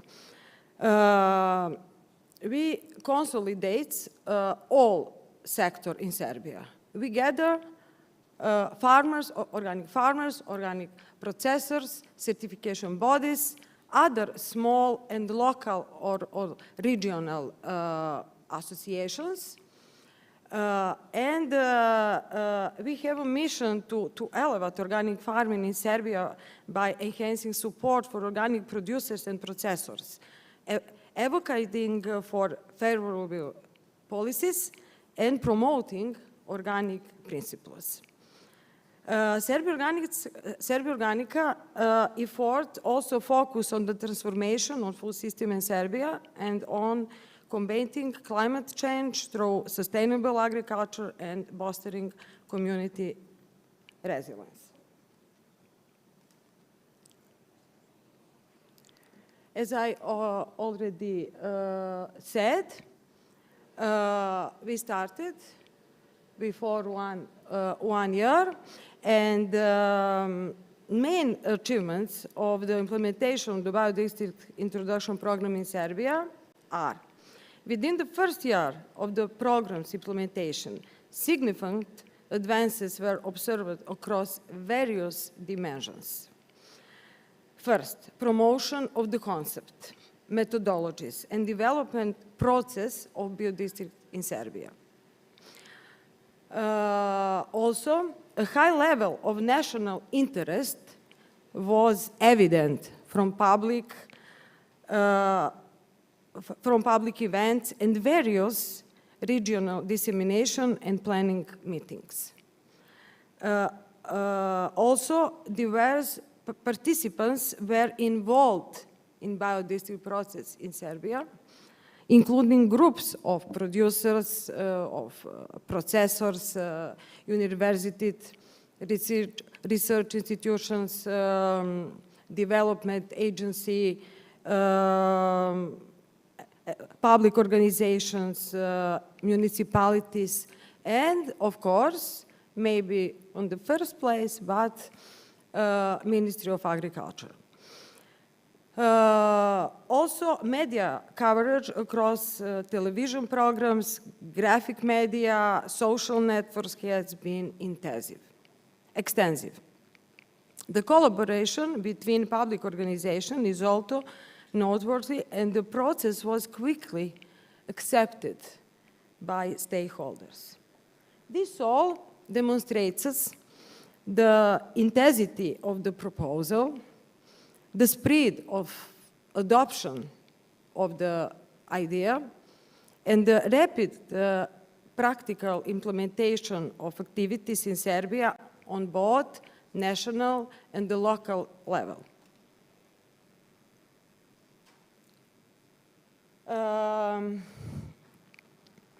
You can see these are main steps that we implemented through our process. In the beginning of this process, formation of the we formatted the national team of 8 people. When I said we, I think on Association Serbia Organica. Of course, representatives of Serbia Organica, representatives of Ministry of Agriculture, organic farmers, organic processors, representatives of the Serbian Chamber of Commerce, and the inspector of the certification body. Education of the national team, data collection, assessment, and analysis of national conditions for identification of pilot area, workshops, identification of the area for the formation of pilot biodistricts. And it was intensively and very dynamic and interactive process between us, our national team, and expert of INER, Pablo. So on, we selected of pilot area, Kolubara district.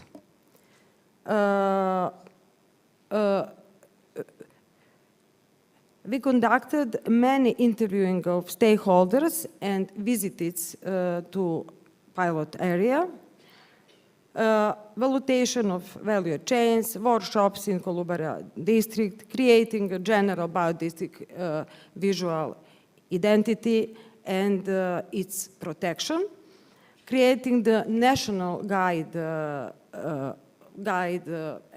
rule book, establishing the promotional committee, and events, we conduct many events, promotion, fairs, open organic farm visit, and so on. It all looked like this from the beginning of our process, education of the national team,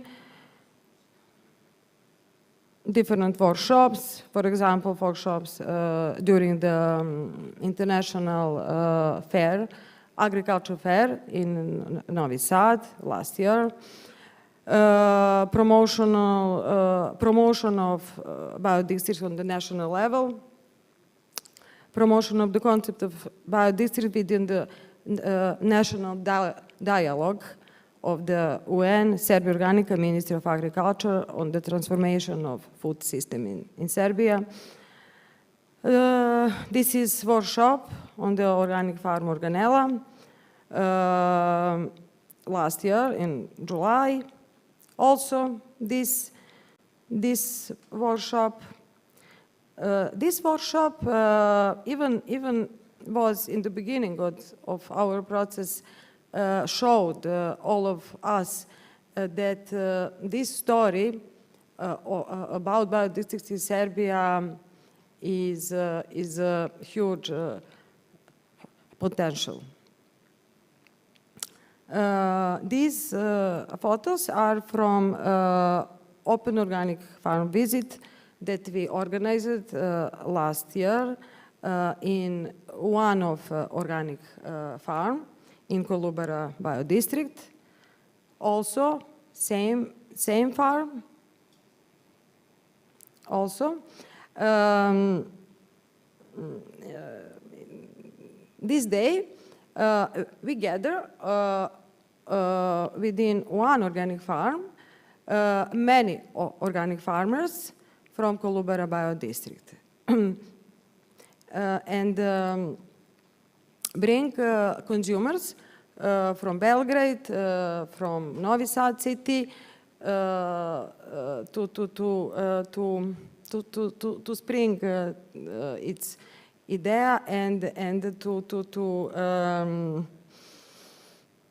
to promote biodistrict to within consumers.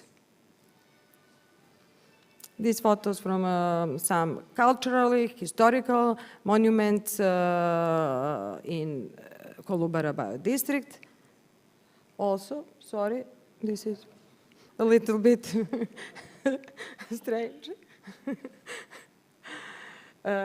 This slide shows our logo of Kolubara Biodistrict in different colors, in different letters, Cyrillic and Latinic. These photos are from the big conference that we organized in December last year at the Agriculture Faculty of Belgrade. And we wanted to promote biodistrict story in the first time on the national level. Also from faculty.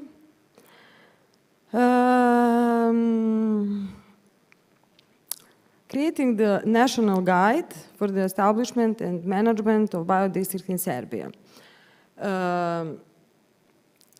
National team created a guide on the conditions and procedure for the establishment of biodistrict and the award of the biodistrict quality label. It was made in accordance with inner methodology, of course, but adopted to national conditions and legislations. The designate establishment model is that all biodistricts in Serbia will be branches of Serbia Organica, each with its own branch management, body, and assembly. The rule book regulates the following points. Defines the conditions and procedure for the establishment of biodistrict as a geographical area in Serbia whose products and services will bear the biodistrict quality label, as well as the procedure for managing these geographical areas. Defines the goals for the establishment of biodistricts, establish the procedure for creating a biodistrict in Serbia, establish biodistrict as a branch, each bearing the name of its respective biodistrict, defines the visual identity of the biodistrict label, specifies the categories of users of the label and the procedure for awarding the label, outlines the conditions for the approval of use of the label by different categories of users, defines the management bodies of the biodistrict, establish the procedure for evaluating and monitoring biodistrict and other important issues. It was all for me. Thank you very much. Thank you very much. And so near Croatia, no, is very near Serbia. So I see that now our friend from Croatia arrived. So please, Diana, if you join us here, you can show your experience in the place where Rudolf Steiner was born. So very important biodistrict. And after we make a stop just for 10 minutes for a coffee and start again. 1 minute. Yeah? Hello. Yeah. Sorry? Good. But there is a request for a little integration by your colleague. What is it? Kaj treba? Check. Sorry to everyone. We would like to give some product, Salvatore, not for you, from our biodistrict. Sorry. Okay. No, with one present I will be fine. No, with one present I will be fine. Yeah. Hello. No problem. Hello to everybody. Thank you for invitation to this Congress. I would like to present the activities what we are doing in the land in which Rudolf Steiner was born. So I'm director in the institution with the same name. But first of all, I think that we just need in the moment to remember the all famous people. I think that without those people on the picture, probably we will not be here. So one of these famous pioneer in the organic agriculture was, of course, Rudolf Steiner, who was founder of biodynamic. You know that biodynamic agriculture is over standard, and the first in this timeline who start actually organic agriculture. So Rudolf Steiner was born in the place where we have our institution, and of course there is still his birthhouse. He was born 163 years ago, studying mathematics and natural science in Vienna, and received doctorate in philosophy in Germany. And he used scientific methods. For that time, it was something very innovative to use scientific methods in the research of consciousness. So his expanding perspective enabled him to make significant contribution in many, many fields. If you see on the slide that in his opus, he gave us in almost 400 books and more than 6,000 lectures. He gave us his knowledge about anthroposophy, about eurythmy, Waldorf pedagogy, organic architecture, anthroposophical medicine, of course, about biodynamic and organic agriculture, and he influenced in different kind of arts. So we can say that he was genius of his time, but the knowledge, his knowledge, which he left us, is of course for the 21st century people. I think 2 weeks ago, in this country, in Portugal, Helmi Abuleix and second project was given one of the biggest prize for humanity. So why I put this slide, it's only because that SECEM, it's the biggest biodynamic farm in the world. It's in Egypt, and of course that's I just want to tell you that Steiner knowledge, of course, still lives in different fields and in biodynamic. You can see from this slide, Angela Merkel gave to Mr. Abuleix a big prize for humanity in Portugal, in Lisbon. Our region, when actually Steiner gave many lectures, thousands of lectures all over the Europe, and in one of the lectures they were asking Dr. Steiner, what is the place where you were born? And he said, I was born I was born in the region which is on the border with Slavic, German, and Celtic culture. This region we are calling Međimurje County, and we are coming from that region. It's the most north region in Croatia. We are on the border with Slovenia and Hungary, north doorway to Croatia. And in our region ends Pannonian Plain and Alps begins. So we are very rich in history and in cultural heritage, and we are the smallest county in Croatia. Very famous in good wine, in good food, and we have many domestic producers. Also, we have problem that there is no even 1 hectare of land that you can buy in our region. So everything is people are still working a lot and more to produce on organic and biodynamic way. The Međimurje region is the leader in sustainable tourism in Croatia. It's approved with different awards, European and world awards. Almost every year we got some awards, and also we have first eco-label in Croatia for our famous spa and for some holiday home, like Holiday Home Lina. It's a private, nice property. Also, we have sustainable approach to development of our region, and this is we prove that with many different awards, like we are most successful destination of continental tourism in Croatia. We are most successful Croatian destination of sustainable tourism, innovative and smart destination, and so on and so on. And last year, we got award for the, actually we got certificate, like 4th region in the world with green destination certificate.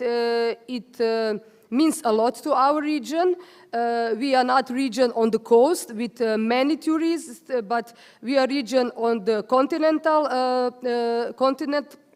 part of Croatia. And such a kind of awards mean a lot for tourism and for quality of life in Croatia. Our institution is in Donji Kraljevec, which is birthplace of Rudolf Steiner.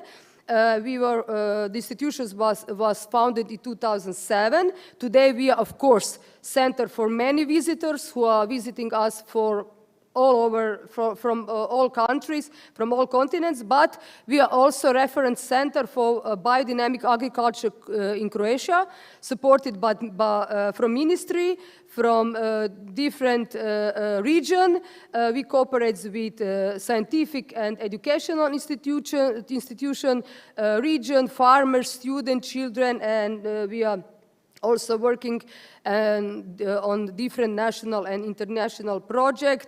Organize different conference, international, national visits, educational trips, biodynamic international workshop and national workshop. But this is the main thing what we are doing. We are preparing, we are doing biodynamic preparation for all Croatia. So our biodynamic farmers have a free workshop for the knowledge and free biodynamic preparation. Whoever wants to become biodynamic producer or become Demeter certificate producer, they can have free knowledge. They can get free knowledge and free preparation from our center, and also our Demeter producer in Croatia. For them, on the national and regional level, they refund them all money what they need to pay for Demeter certificate. No, something is wrong with this slide. Something happened. So I just want to show you that we are really recognizable on the national, international level, and we have great support from many different people. And at the end, I think that what we are doing was recognizable also from Emilio and Salvatore and from your association. And we were invited end of last year to become the first bio-district region in Croatia. And our plan is really to become that, and we are working on that plan. So I think that very soon we will achieve this goal. Thank you for your invitation, and you are very welcome to visit our region in Croatia, which you know it's a very beautiful country, also like Portugal. Thank you very much. Thank you very much. Jana, and of course, should be the first biodynamic district. So this is very, very important for us. I think with our network now, we have to give more energy to this process, to involvement of the biodynamic inside. So after the coffee break, we go on with our friends that have many other things to introduce before the debate, final debate. Please. Vamos fazer uma pausa de 15 minutos. Às 15h15 retomamos a sessão. Obrigada a todos.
Okay. We have Sweden, Jostein.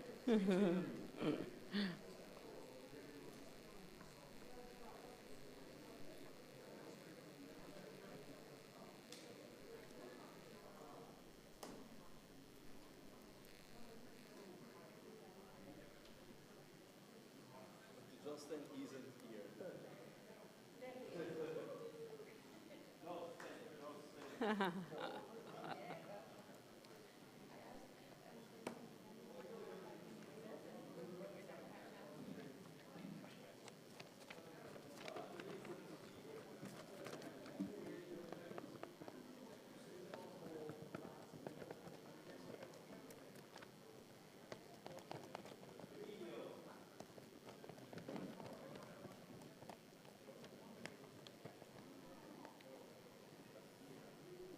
Wow. You like it?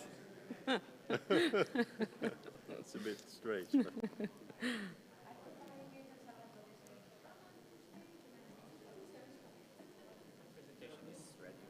Yes, yes.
The moderator is very bad job, very bad job.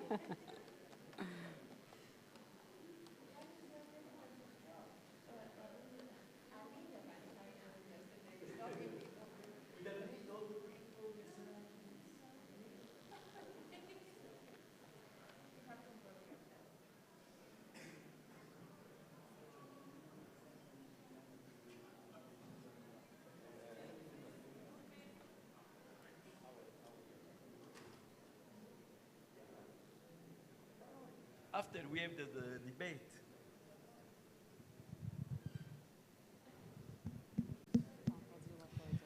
Okay, we can start shortly.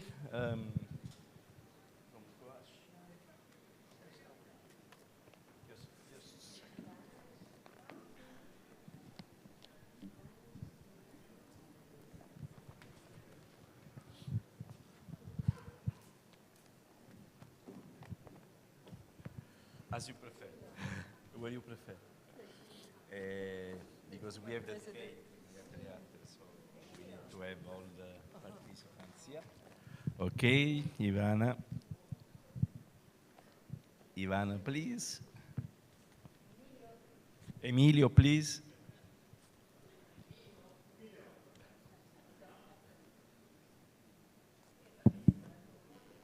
Vamos então retomar a sessão. Passo a palavra ao excelentíssimo Sr. Salvador. So we can start with the final part of the session of today. At the end, we have the debate, so for that, please, we need all the speakers here. Now, Jostein Ertvig can start with the presentation of the first organic district in Sweden. Thank you, Salvatore. Thank you, all of you. This is actually a great pleasure, and I think I will demonstrate that the organic district is a process. It's a long process, and we should take our time, listen to people, listen to institutions where we live. So I just give you an indication of what we are talking about here. It's like, I think biodistrict or organic district exists everywhere in the world. No? It's just a matter of giving it a name. The history of our bi-district starts in 1940. It starts with people going to the countryside, inviting young boys that are from the cities out in the countryside for another life. Actually saving them from poverty. I mean, Sweden was, this bi-district is in Sweden, was not so very rich at that time. So it starts in 1940. In 1964, the place, the small township of Järna in Sweden was the cradle of organic in Sweden for the Swedish organic movement.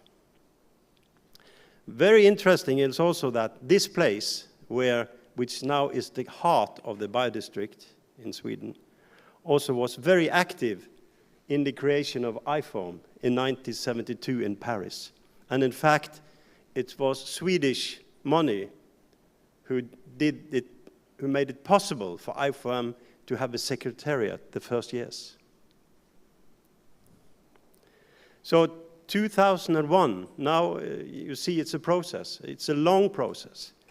2001, the municipality, Södertälje municipality, they start their strategic work for sustainable agriculture and food. And they put then food in the center of a development for all the facets of sustainability in the municipality. It was ecology, it was social and economic. So till now, no money.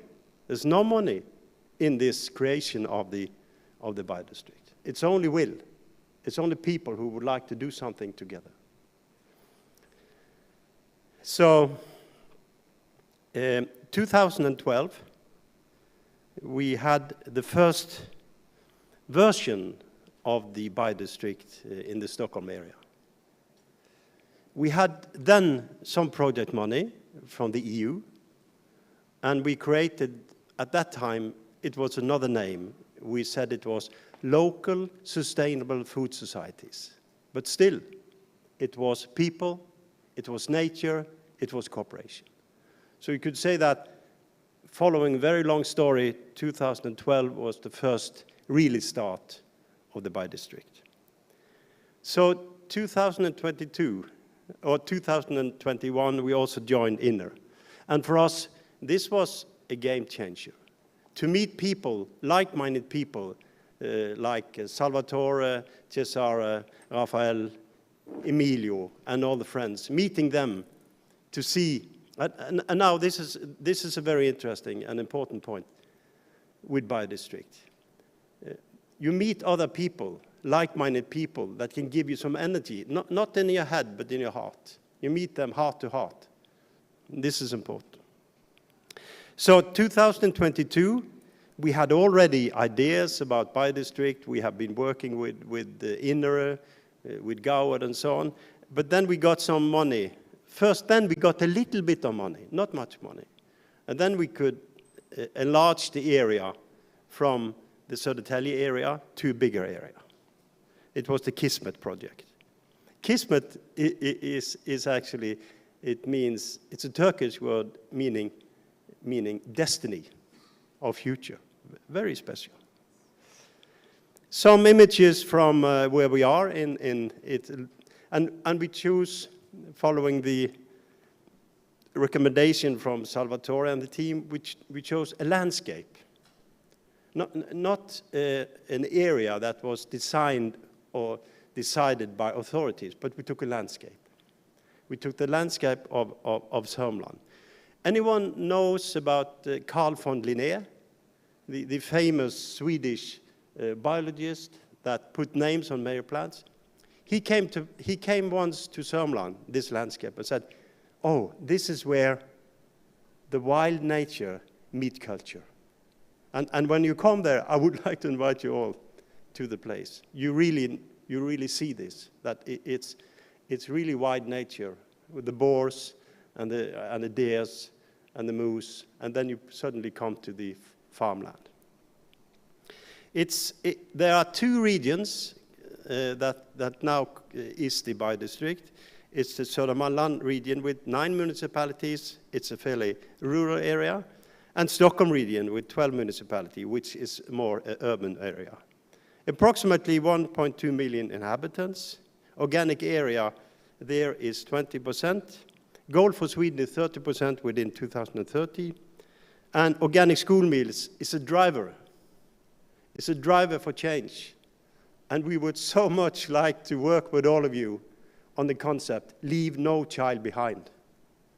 To see that we can give every child all over the world at least one decent meal a day. So we would like to join all of you in the concept of leave no child behind. So this is a work we do we have a concept called Diet for a Green Planet, and there are up to 65% of organic meals.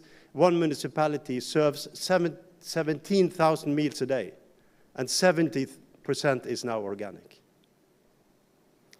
So the goal for Sweden for school meals is 60% within 2030. Okay, we are in the process.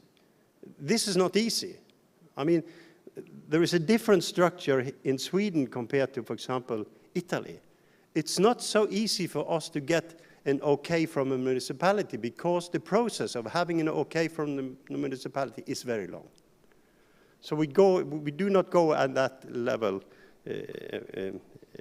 But here you can study this. Probably this is available for you somewhere, or strategies and what we would like to work with.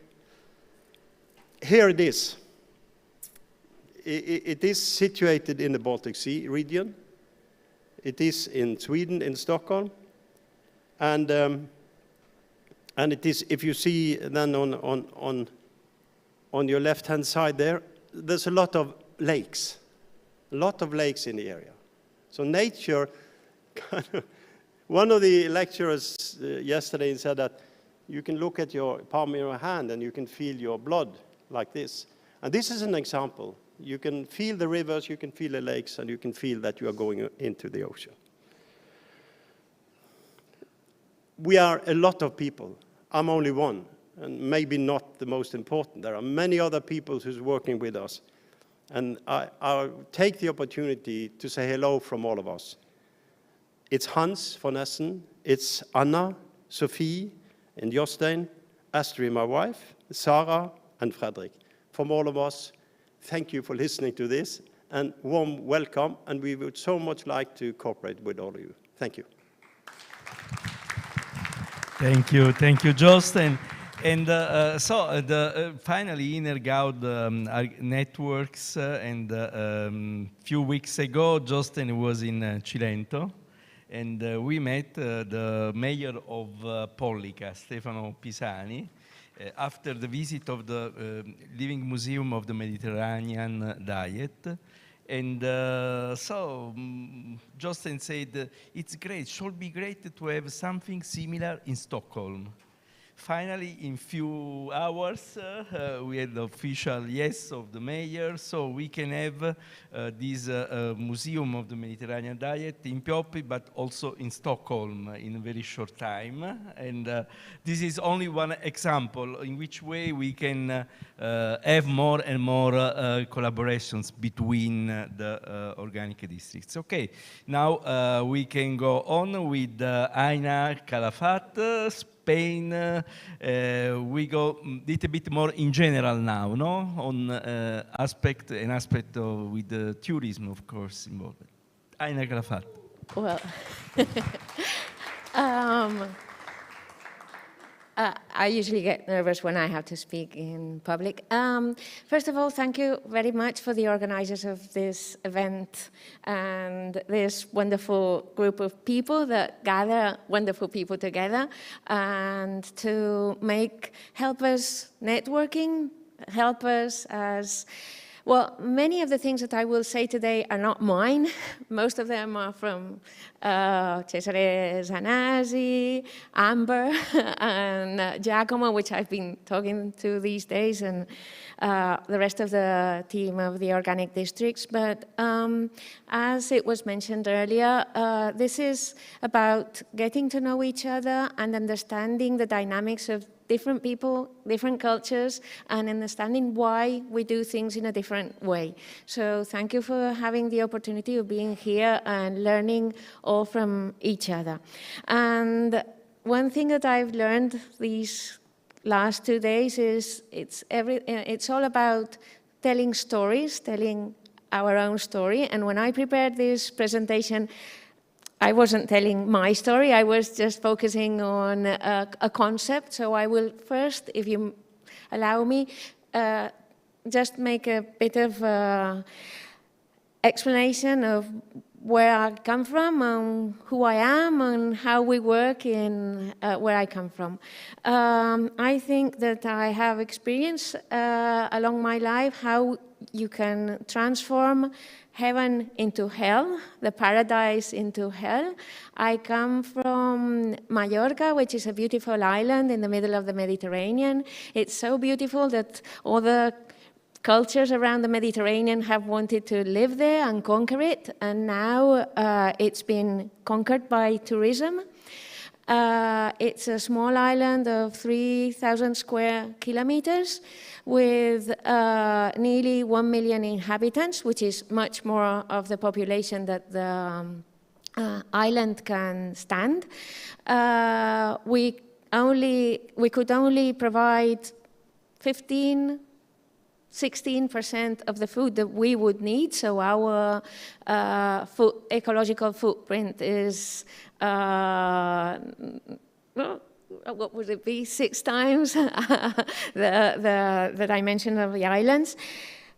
More than half of the island doesn't have access to potable water because of contamination with nitrates, but still we have 20 million tourists visiting us every year. Nowadays, we have more than 4 million people there every day visiting us. So that has given us a big problem, has displaced our lives, our food system, our agriculture, our farmers, and it's almost impossible to buy, rent, or even live there if you are not very wealthy. So it's also an unfair system. Mallorca and the Balearic Islands are not the only area of the Mediterranean and of Spain that are now having a lot of demonstrations and people going out in the streets criticizing and fighting against tourism, because what we've done is a resource that we could have to get some incomes, to have some better quality of life, because that's what we have. We have nice landscapes, nice beaches, and also we have nice food. We grew so much in that resource that we've broken it, or we've spoiled it. And as it was mentioned earlier, I won't say who mentioned it, but you will all know, there's also a risk of, if we grow too much in like getting funds, or in the organic districts also there's a risk of becoming too big. So the secret is not to grow, it's to multiply the initiatives and to make sure that we keep biodiversity inside of our ecosystem. I am myself a part-time organic farmer. I'm a woman, and I'm as I said, I come from an island where tourism is like a monoculture. So here today I am to speak about organic districts, other ways of doing tourism, not mass tourism, proximity tourism, and to regain life and to put people and food and life again in the center, not just grabbing resources and not thinking of the future, and how these tools like organic districts and proximity tourism can help us also to be more inclusive and to walk towards equality, and especially gender equality. Me, as a woman farmer and with no land and don't have much in this life, material possessions, but I am very rich in friends, as you as an example, then how we can work for this with organic districts and proximity tourism. I am a part-time farmer. I also work the rest of my life for SEAE, the Spanish Society of Organic Farming, which is an umbrella organization in Spain and is accompanying different processes of different organic districts all over Spain, all of them starting, not established yet. And we started with a project at the beginning of this year. The project is called Ecoterras, and it's about analyzing when diversifying agriculture with other activities, and especially with tourism and educational activities, is complementary, and where's the limit when it becomes an activity that displaces the agricultural activity. I don't know if this was very clear. Sorry for my English, but if in a farm you have to diversify too much the activity, then the farmer doesn't have time to plant and to prepare the products because he's got to attend the visits and be like cleaning person for the tourists that are staying in his house. And the same happens in a territory. If there's too much visitors, then you have problems with accessing the roads, and the connectivity is also cut because it's all the structure or infrastructure that's thought for the people living in a place is used by the visitors, so that's when life is displaced. And also tourism and the movement of food and people, all the transport has an impact on climate change.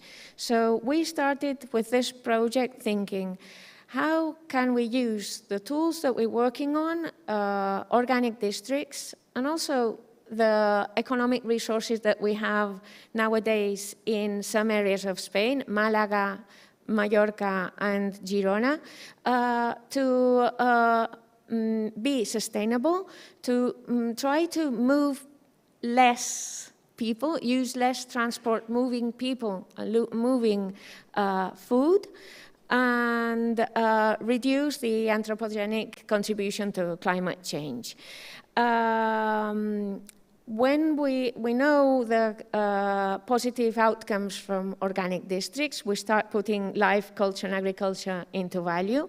But we can also do that with tourism. And if we do it with proximity tourism, we're connecting with the nearby territories. We're reducing the distances that are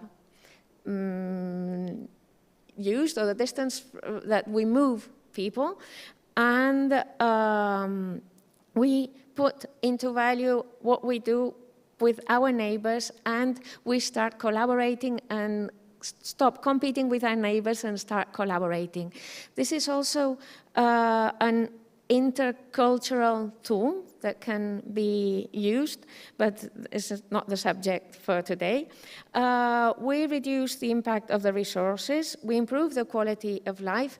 Everyone has a right to leisure, but only people with higher incomes can afford to travel around the world, to have long distant trips, and then tourism becomes like an elite activity. But if you work on more local tourism and proximity tourism, it becomes a leisure activity available, socially available to everyone. That doesn't mean that we're not allowed to travel longer distances. It's like just start with the local people, then the nearby municipalities and regions, and then we can exchange between regions. The same logic that we use when thinking of food transportation. What we can produce locally, it makes no sense to bring it from the other side of the world, but maybe for me in Mallorca, it's more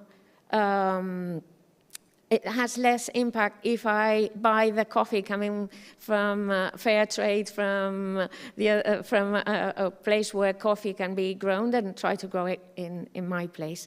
Then in the same logic, we try to apply it to proximity tourism, and that reduces the social gap in rural and urban areas and reconnects rural areas, urban areas, and coastal areas with rural areas. It also helps having a healthier environment because it reduces the impact, and it also helps planning how many visitors we will receive in our territories. If you have a huge airport receiving thousands, well, not thousands, sorry, but hundreds of planes every day coming and going, and it's a free area where to land for any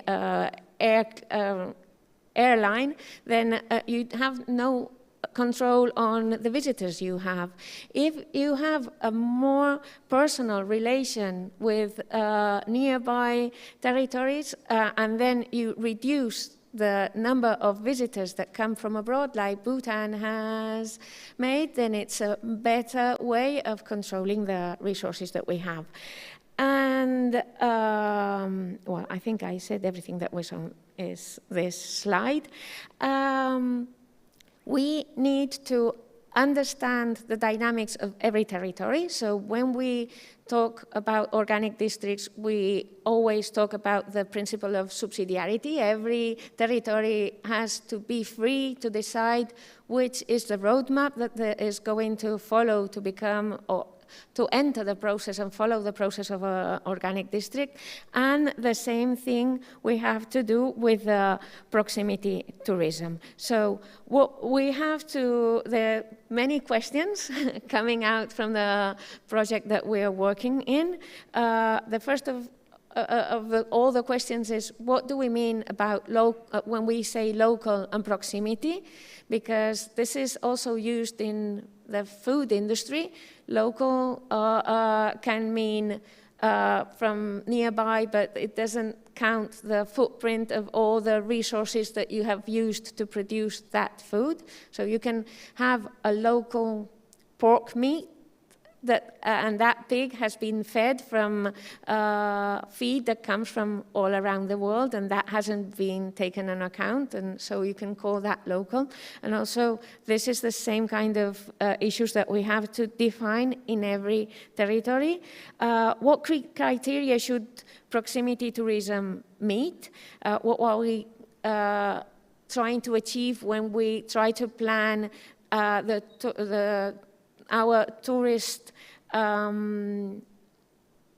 strategy, when we define these different layers according to the distance and prioritizing the proximity tourism. How do we establish the dimensions and distances for this via district, but also for the proximity tourism? What are the barriers and levers for individual initiatives and for the collective ones and for the organic districts? We have some answers for the barriers. I won't go through all of them, but as he earlier asked what were the challenges that we were facing as biodistricts, I will mention some. In Europe, this doesn't happen in the rest of the world, but in Europe we're as smart that we've decided to define what a farmer is, and based on something called the annual work unit. So if I produce food, I cannot be called a farmer in Europe. I have to meet several requirements, like 25% of my incomes have to be from farming, but if I diversify my economy, then I cannot be called a farmer. So this is something that we have to work in Europe, not in the rest of the world. In Europe, we also have to fight for the definition of farmer in CAP. We've realized that when it comes to subsidies, diversified farms are penalized because usually everything is based on how many hectares you manage. So if you decide to have better incomes, including proximity or distant tourism in your farm, and you can work with less, using less water or less land, then you're penalized by any kind of subsidies, even with the corporation subsidies. We have the cross-contamination. This is a problem for organic, and this is something that can be worked with in all organic districts by the authorities with no funds, extra funds needed. The cost of certification and bureaucracy is also something that it's a burden that we are carrying as an organic sector, and I'm a great defender of the public control system, and it doesn't mean that it has to be done by a public authority, but according to all the regulations on organic, I think it's worldwide, maybe I missed some, but the competent authorities are responsible for certifying and accrediting that it's organic, but then they delegate sometimes in private companies, and the costs have to be paid by the farmers. This is not said in any of the regulations across the world, so we should fight that the certification at least was for free for the organic farmers, because we are assuming extra costs. Then we have social barriers, apart from the policy barriers, which is the coexistence with other so-called sustainable managements.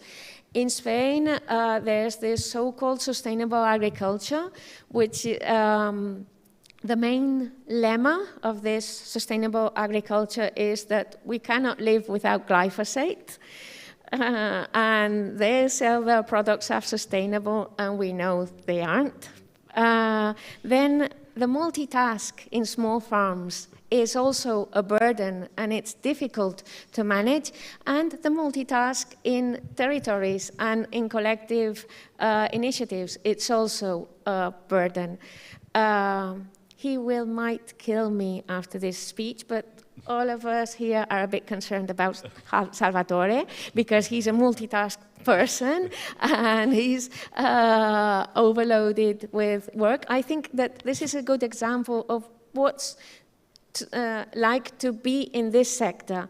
All organic farmers and all small family and diversified farms are carrying on their shoulders a lot of extra work and even auto-exploitation, because they want to respect the time and look after the people they hire for the work, but then someone has to do this extra work of multitasking. And this also happens in the rest of the food chain. Small food retailers, small food companies are also carrying a high load of extra work because there's this is it economy of scale or scale economy that is also a burden? But it's positive because we know that that's how world should be, not growing in dimensions, but multiplying the initiatives so to be more social and economically fair. And having to compete with labor exploitation of other ways of producing food is also a difficulty. But not everything are difficulties. There are options, and for example, in IFARM Organics Europe, we're working on the common agricultural policy and the definition of farmers, so trying to find policies that are more inclusive and trying to make sure that public funds are for public goods. Also, we're pushing for polluter to take the person or the farmer that pollutes to take precautionary measures, and to get 1 minute, yeah, I was at them. And also we have the opportunity of raise awareness. This is one of the main outcomes of our process of organic districts. We create debate and we identify problems and solutions collaboratively, and this was the pro bonus. This also helps to gender equality. I will share this slides with all of you, but the main outcome from this is that the agri-food industry and the current agri-food model was designed for and to men for the last 150 years, because before the roles of in agriculture were quite recognized, and all the reproductive labor usually run by women has been invisibilized, and organic districts are a chance to make it visible and to make it recognized and put into value. Also, we need gender-responsive budgeting for farms and for projects, and this is something that we can work on as a movement, and especially reduce the social gaps, because gender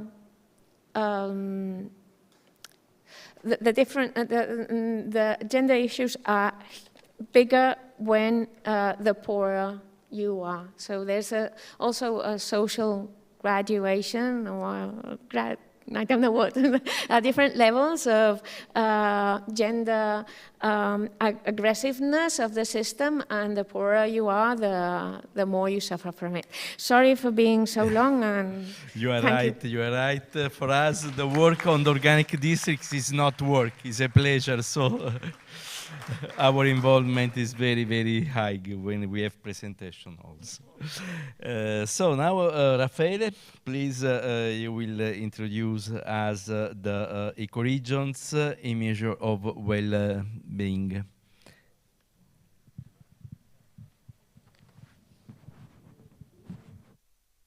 You have me? Okay. Considering the hour, I will try to be fast, slim, as much as possible. And I am a member of INER, International Network of Ecoregions, of GAUD, and of Cilento biodistricts. So I have the chance to visit many of the ecoregions in Italy, in Spain, in France, in Portugal, and visiting all these places, I think about the breadth of the territories I can hear, I can feel. And I was asking me, my speech is a little bit linked to the colleague who was not here from Norway. How can you measure, how can you assess something like energy, scientific, immaterial, a part of the ecoregions?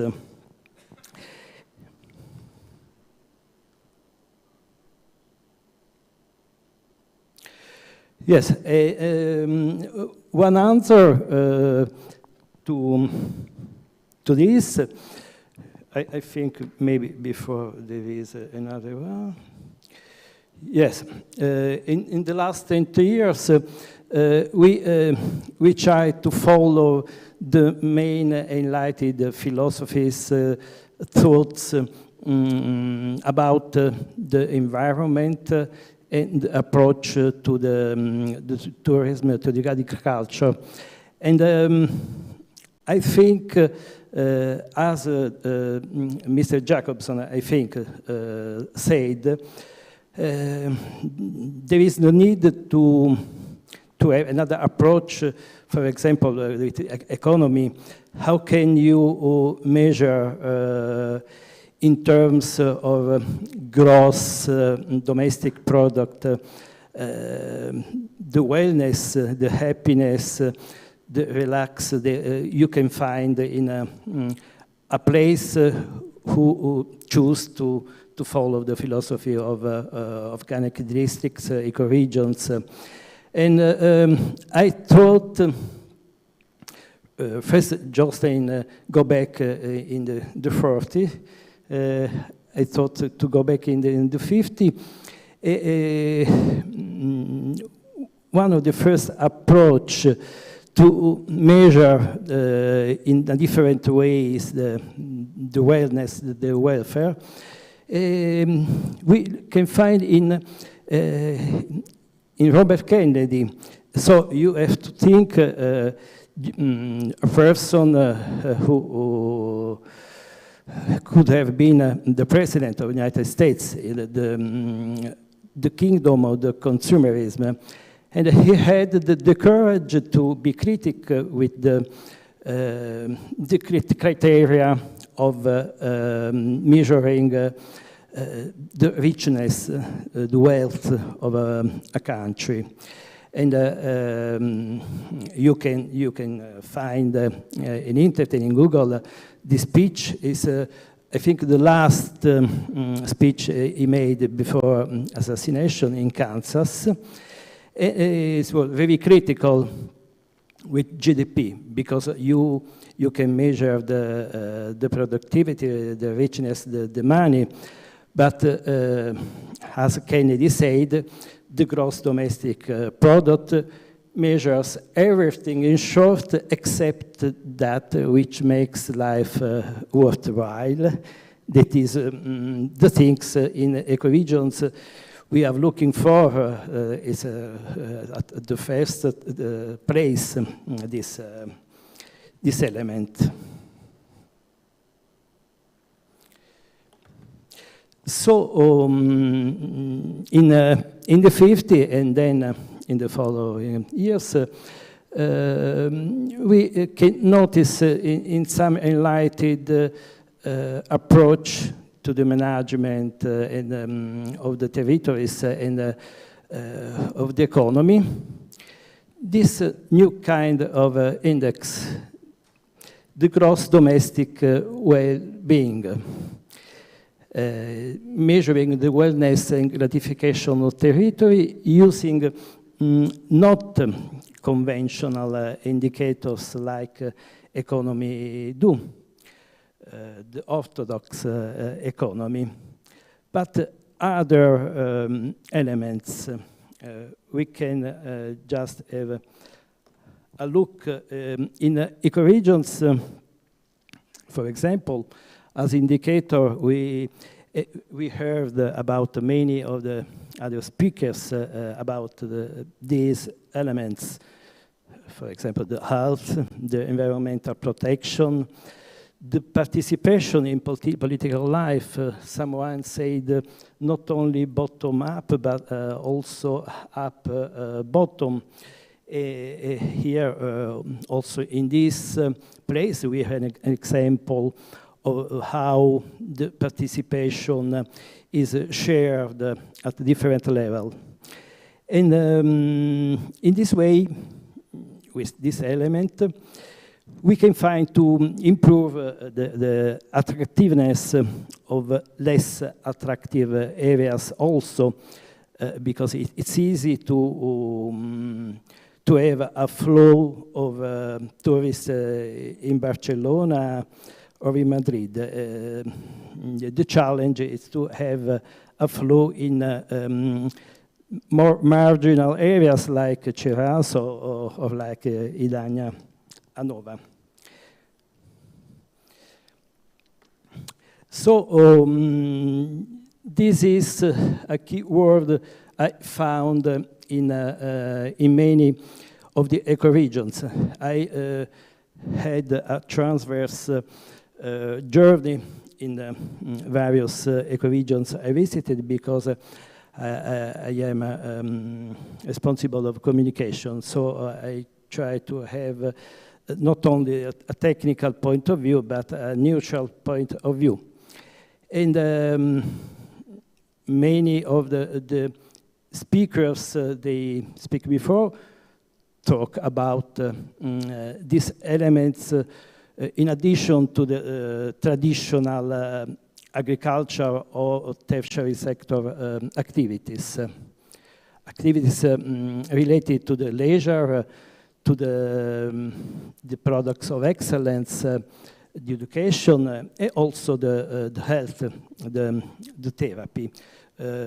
All the people having a farm can add this kind of elements, of activities in an eco-regions. So the ingredients, we have seen the ingredients, the ability of who will be in charge of the management of ecoregions of organic districts. It's how to mix up these ingredients. Yesterday I tasted beautiful tea from our friend Tachan. You have to mix up in the right way, with the right time, all the ingredients. If you want, if you aim to be a place, an area with organic district ecoregion philosophy. And finally, I want to talk about something I realized arising from my experience in organic district. One thing you can find in internet, I don't know, maybe Salvatore can told you, or I made a glossary. I think you can, it's a part of the project we carry out in last 3 years. A glossary of the words you can use when you want to communicate something about your ecoregion, because it's important to make things, but also it's important to make the people knows about what you do. You can see this is very, very recently, only 2 months ago, I published this book. At the moment it's only in Italian, but I think to translate in at least in English. And the challenge with this has to make objective something subjective. For example, what a place, an area can give you, provide you in terms of emotions, suggestions, immaterial things, how a smell, how a sound of a particular place can evoke in you some emotion. And so in this book, I created a sort of map to every ecoregion or can realize with some tabs, with main elements you can find in a path that you are making slowly with a soft mobility, because it wouldn't have sense to go around a biodistrict fast with our car, or only by bus, and then make only few steps to know about the territory. And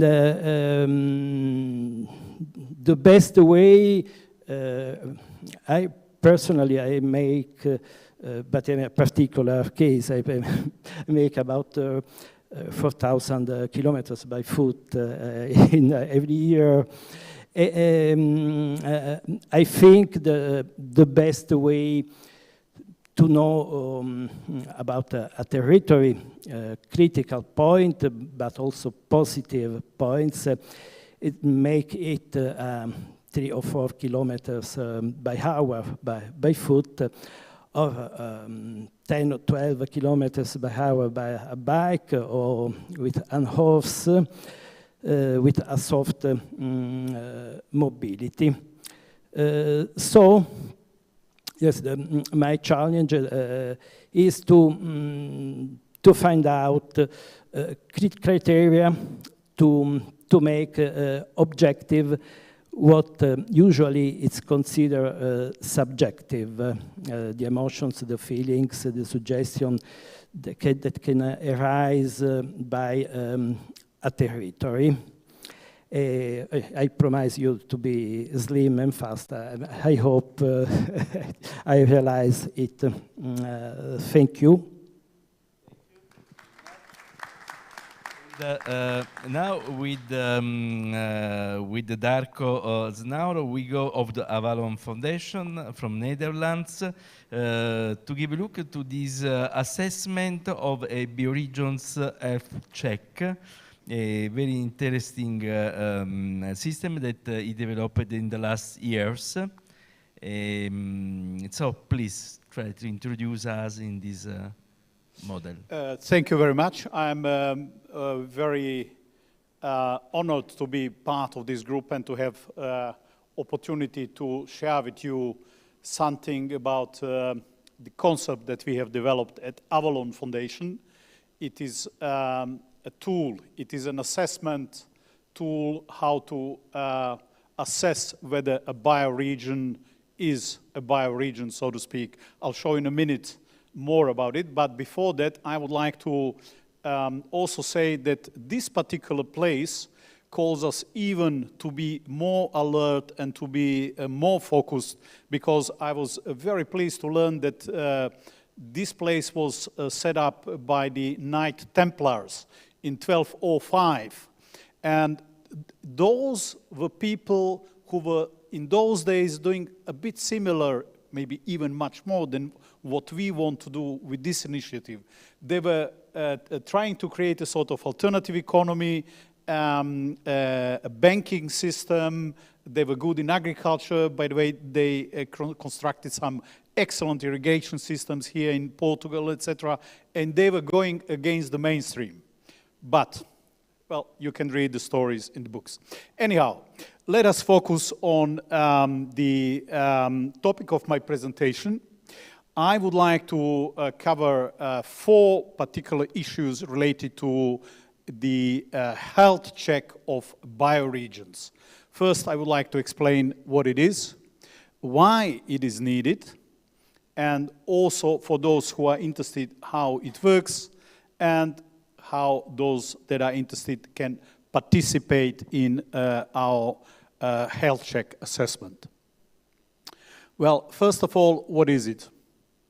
It is something similar like a health check that you do when you go to a doctor, medical doctor. Well, you want to know what is the state of your health, and then you go and you undertake a health check. They take your blood, they put you on the Röntgen or more sophisticated devices, MRs or whatever it is called, etc. So you undertake a series of tests. After that, you get the diagnosis, and if needed, you get the therapy.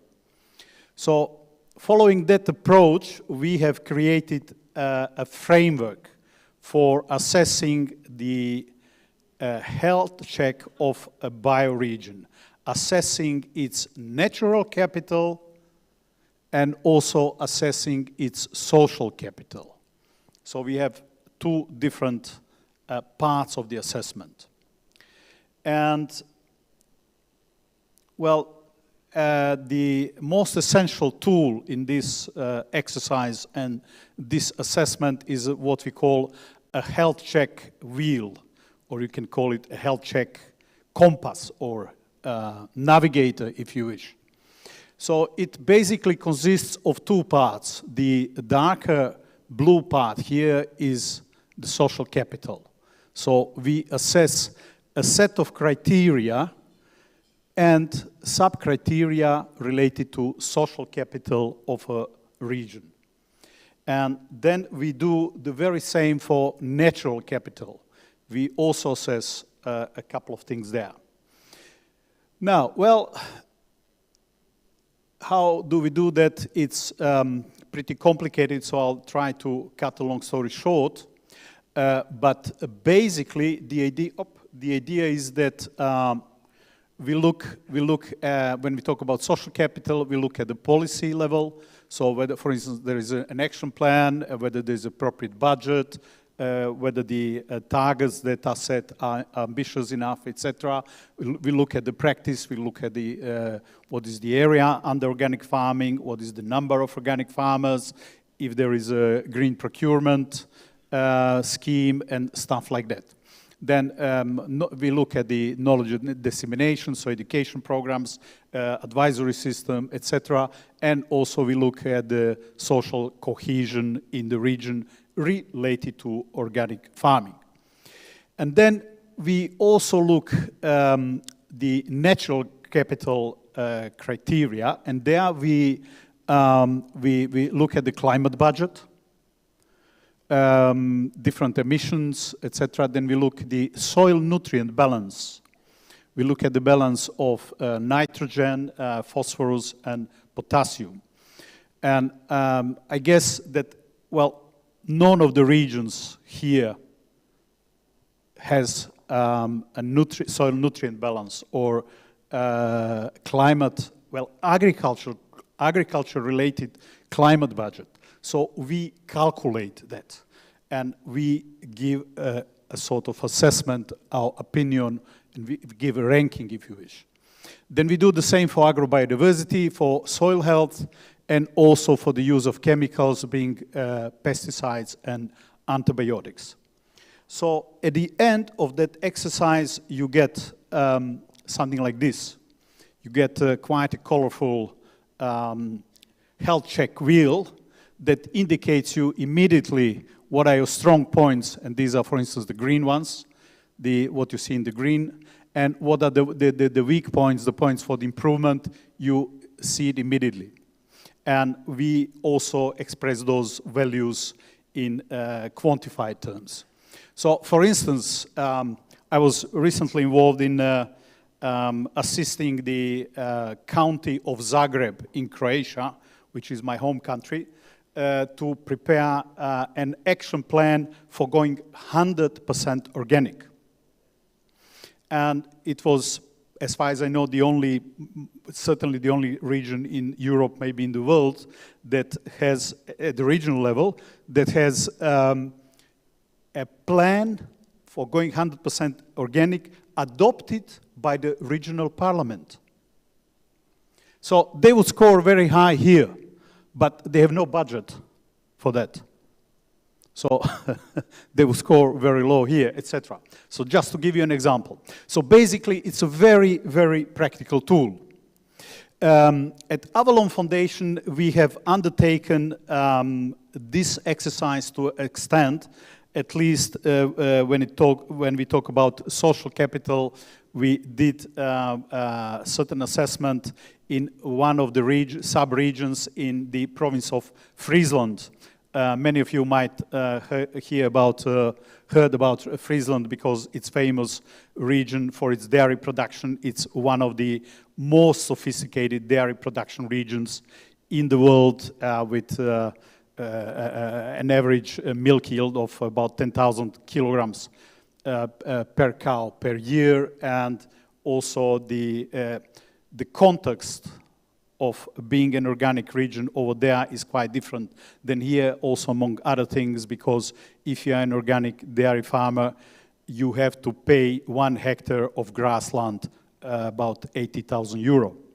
So land is very expensive. Anyhow, so we did assessment of the social capital here in that particular region, so we do have experience. We involve all sorts of approaches, be it online interviews, face-to-face interviews, structured, semi-structured interviews, focus groups, field force analysis, etc., etc. And but we are also quite proud on an innovation that's part of our assessment framework. It's about the soil health. We are still not there, we are still working on it. But basically what we want to do is to employ satellite images or low-flying planes on a smaller scale, maybe even drones, that will screen the agriculture area and give us an information about the presence of earthworm castings. And then from that figure, we can calculate the density of earthworm castings per hectare or for the whole region. And that seems to be doable by using near-infrared spectroscopy and other digital image forming techniques.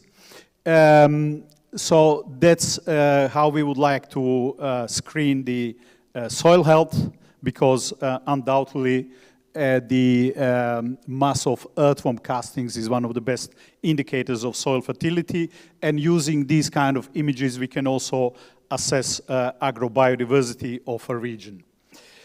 Now, well, this is how it looks, the low-flying planes, and they're equipped with special cameras and devices, and they can screen an area.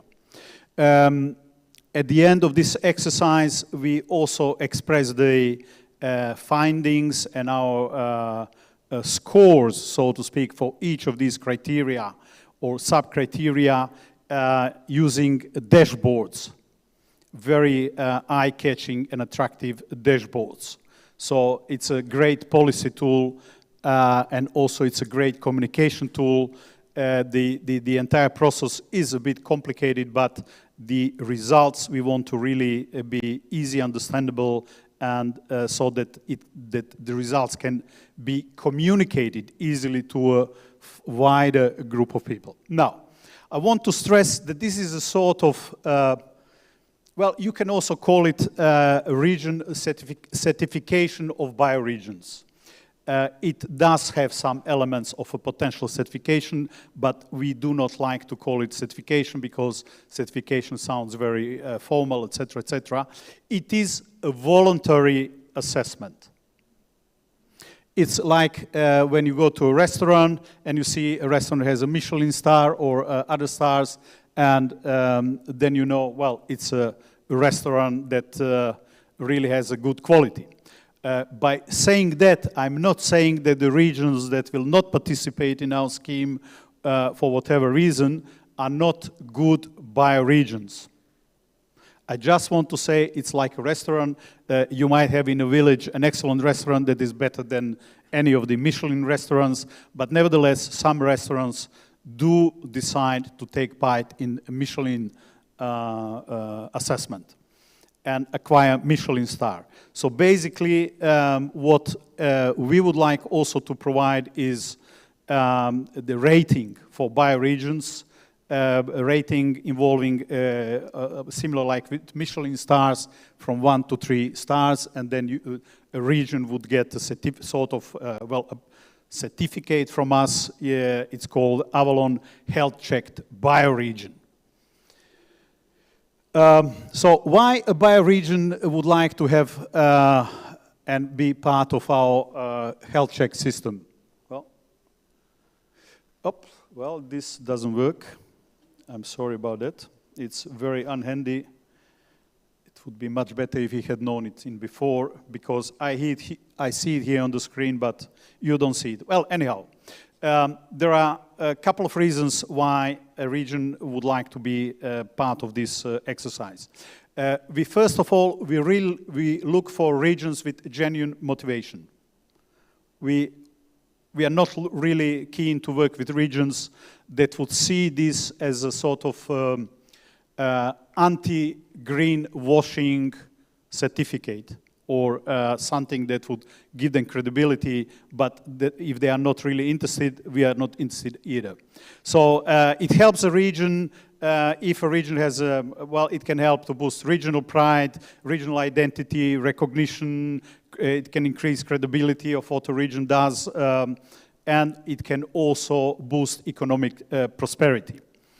It is also for the regions that need practical tools, because our assessment is a great PR tool, it's a great promotion tool, great branding tool, and also a tool that you can assess your natural and social capital.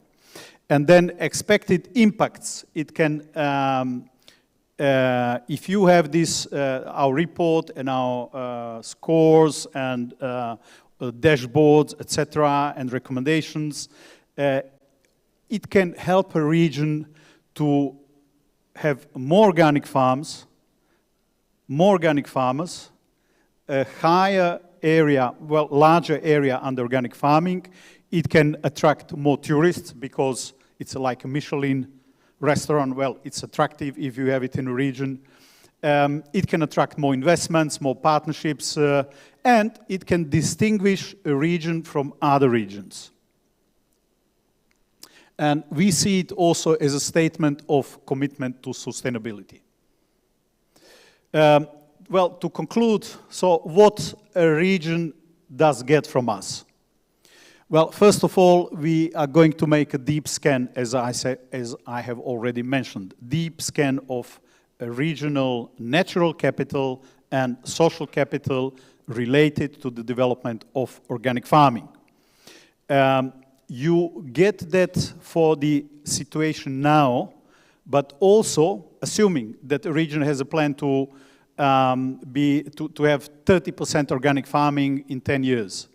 Then you get this assessment for the situation now, and you also get an assessment of what you could expect in 8 to 10 years, assuming you follow your policy plan and you reach your goals.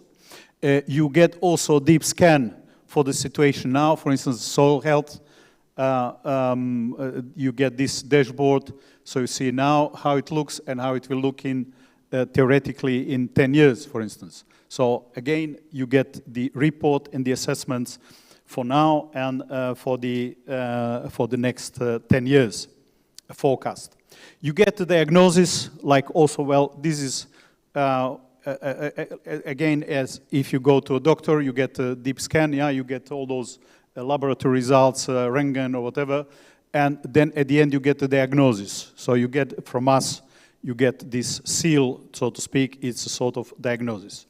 But you also get a recommendation for a therapy, because what we also, we take our findings and our figures, our calculations to provide also all sorts of recommendations for the way forward, and we cooperate with the regions, we guide them through the process, and then we repeat this exercise every second or 2.5 years.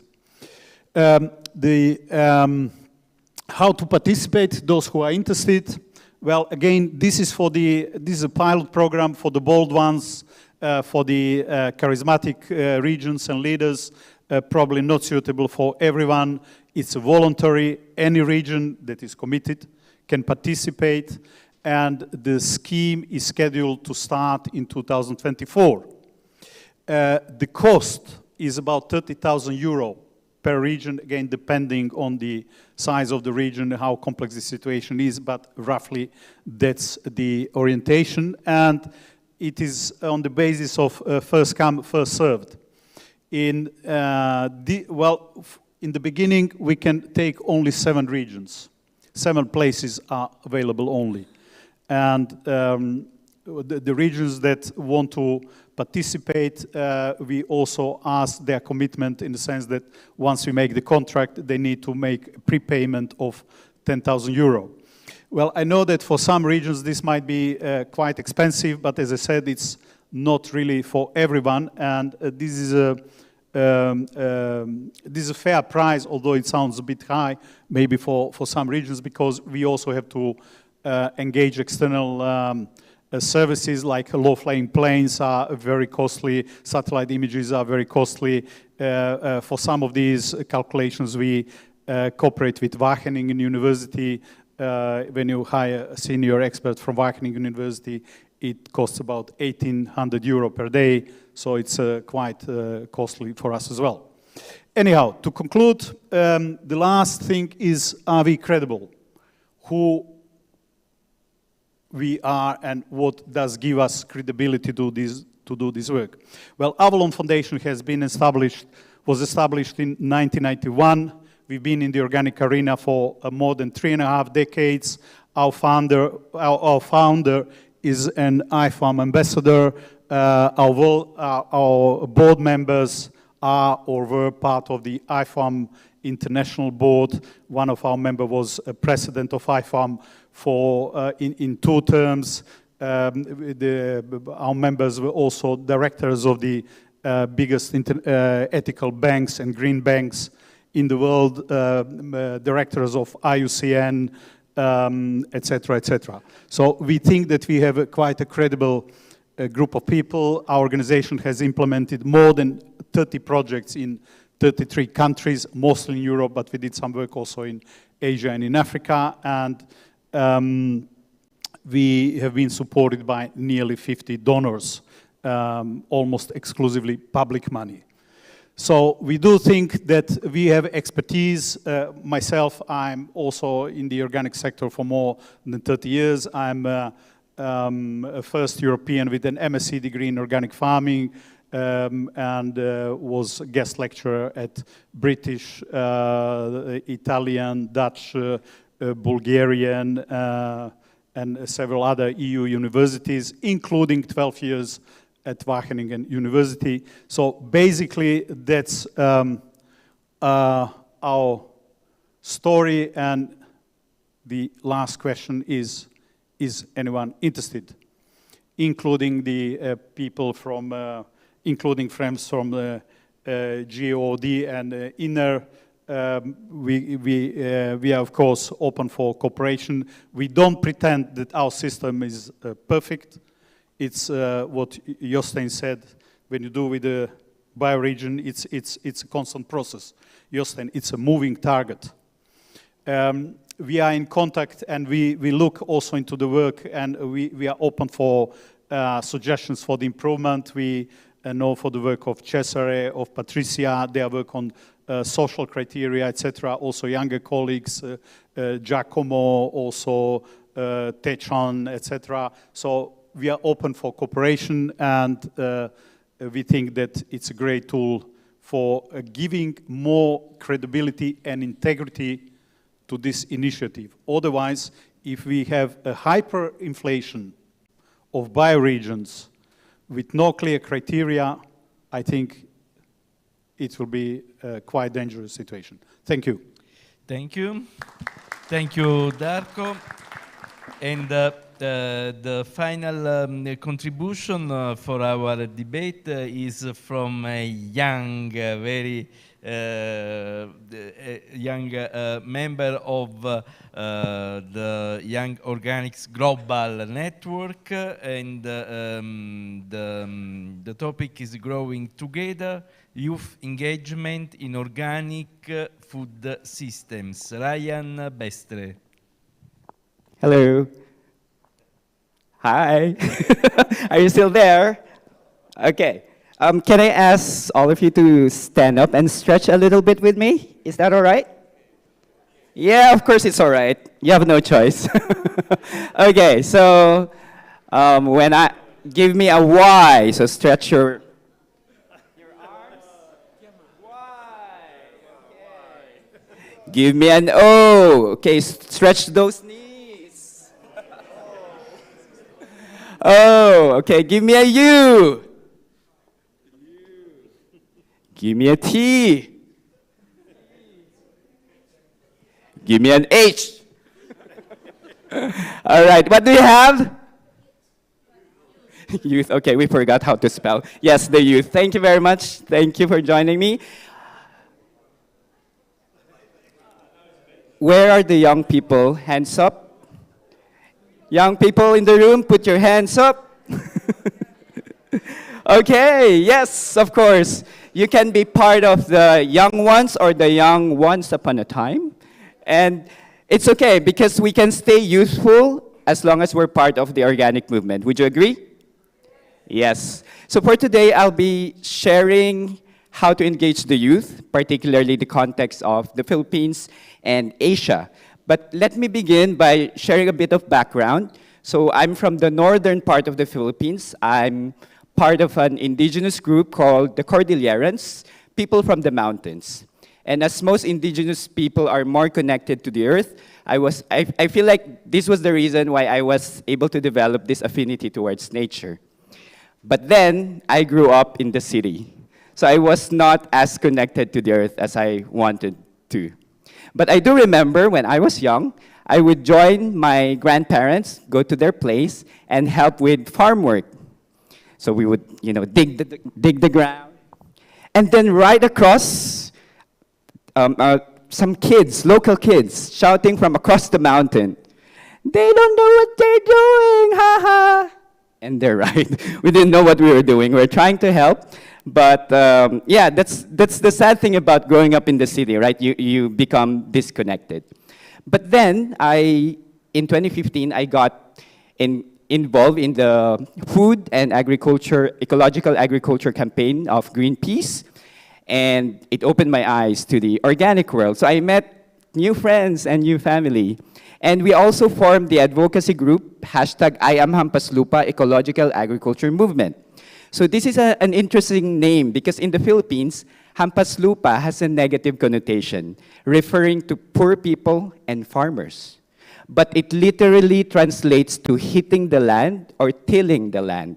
This is what our farmers do, and this is what we're trying to change, this negative mindset or negative connotation towards farming in general and towards farmers. In the past 2 days, we've learned about the many different issues of the food system. We've heard how the sector, agriculture sector, particularly intensive farming, contributes to the increase of greenhouse gas emissions.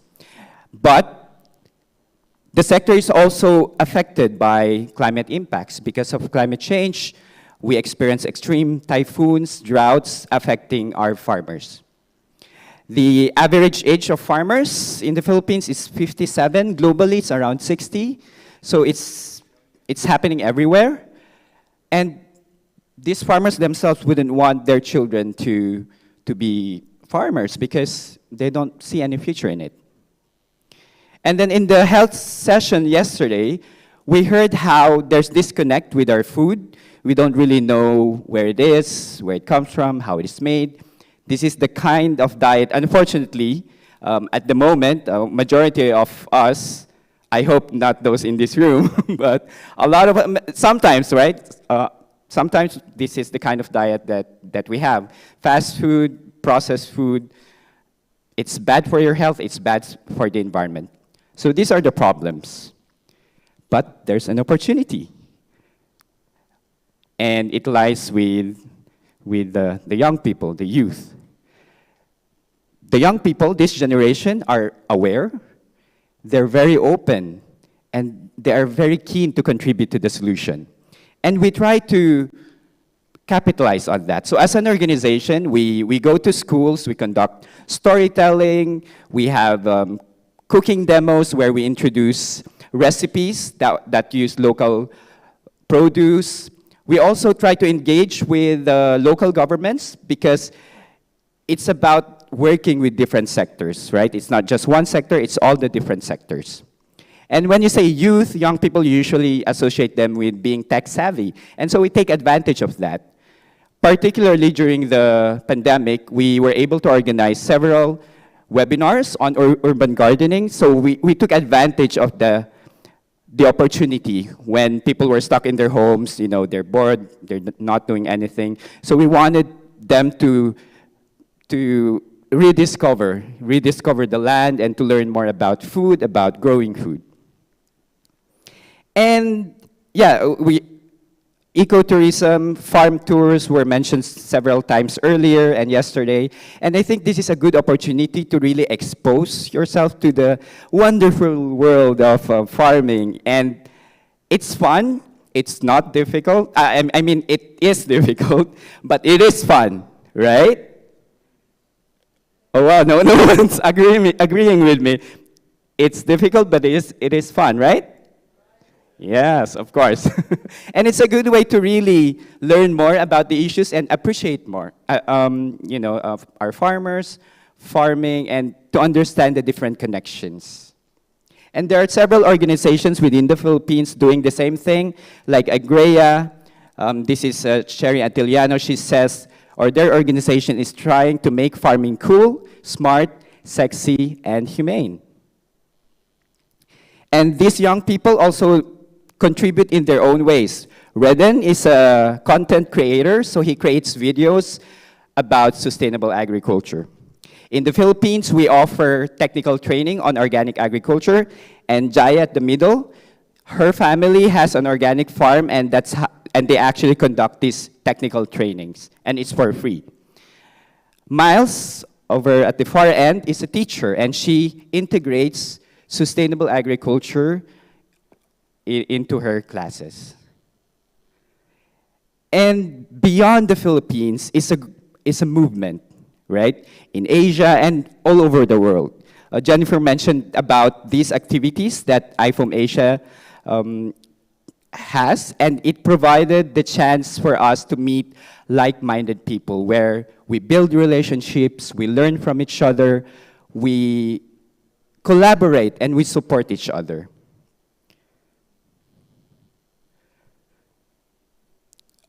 The different issues that we have been discussing, you know, the broken food system, the climate crisis, these are systemic problems, and we need systemic solutions. And building the movement, growing together, is what we need. That's why we are here. That's why we're having this Congress, right? Because we want to build the movement, we want to grow together. And us, the youth, we are not just the future, we are also the present. But whether you are part of the young ones or young once upon a time, we can all grow together in the organic movement. So when I say go, you say organic, go, go, go, go, go, go. Thank you very much. So we now in this session we listen a lot of different things from the bio tour, no, from the touristic approach, the involvement of young people. I have a question for all of you, but of course for you too in the room. What do you think we can take from this, with what we listen today, for our strategic plan for the development of the organic districts. I start just on my left with Justin. For me, or nothing. No. For me, it's diversity, process, respect for each biodistrict that has to do its own. Take your time, do it right. That's my take from this session. Thank you. Okay, thank you. Yes, I agree with Justin. Take your time to answer to this question. I have to elaborate a lot of information I had in this day, and maybe I will start to have an answer to the question of Salvatore. Now it's too early because we had really many inputs, intriguing inputs in these two first days.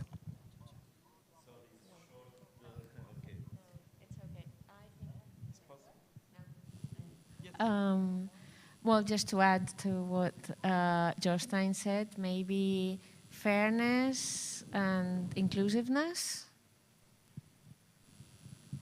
And from what you said, inclusiveness, of course, the youth should be involved. And I'm glad that in a lot of the examples that I've heard from the biodistricts and bioregions, they make an effort to actually really include the young people and to give us the space. And we really appreciate, allowing us to be in the space and to contribute, not just as followers, not as a tokenistic way, but in a way that we are involved, we collaborate, and we contribute. Thank you. Diana? I think we don't need to take too much time. We need to act. And of course, including young people, you're very inspiring. For me, for our region, I have already ideas.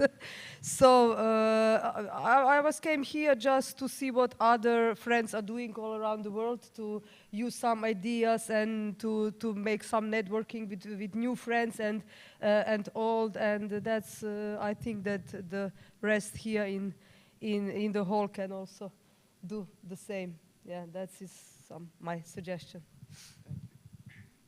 Definitely, I think also to include more young people.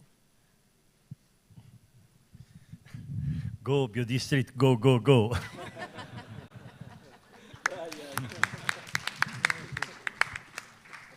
There are several common points, also different points. But it is biodiversity of world of biodistrict. Yeah, I think that I also share most impressions and qualifications. For me, it's the most fascinating is indeed diversity and the spectrum of activities. So that's really great. But as I said, at the same time, I think that spreading very thin can also be very dangerous. So I think it's also good to focus on some basic things and also have a kind of a common framework that would give more credibility to some of these initiatives. And I know that in different contexts we have to have different approaches, but nevertheless I'm quite sure that we have enough common denominators. Thank you. And so, please, do you have some? There is one person there.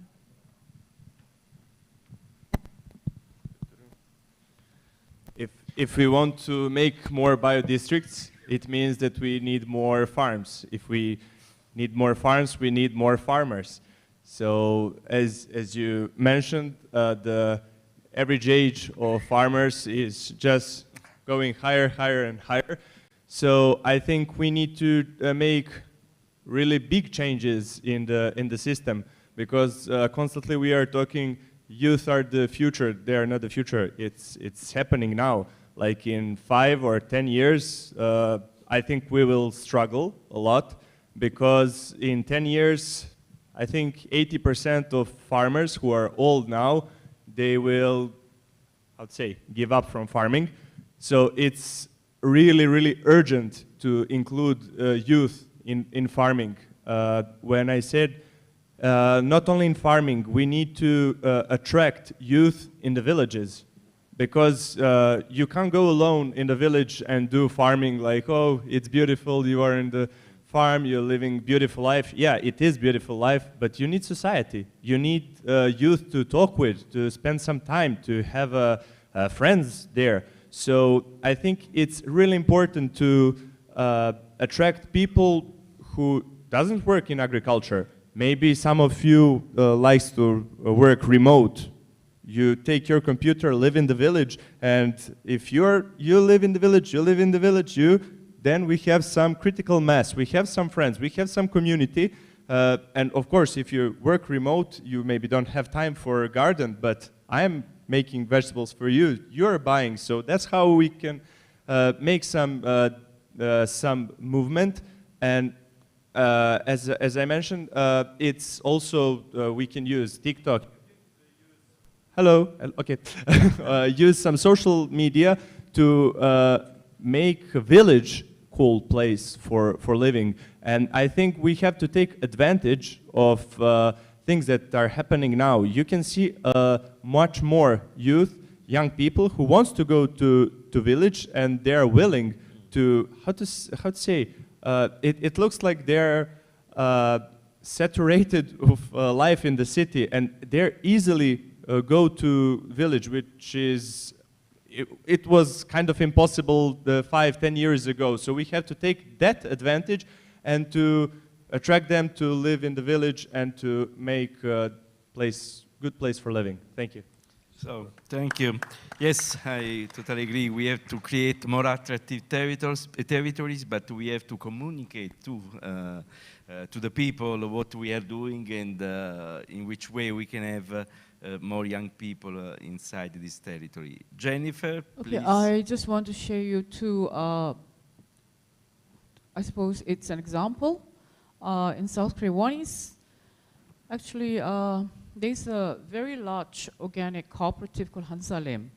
And the farmers who started it are the pioneers of organic movement in Korea.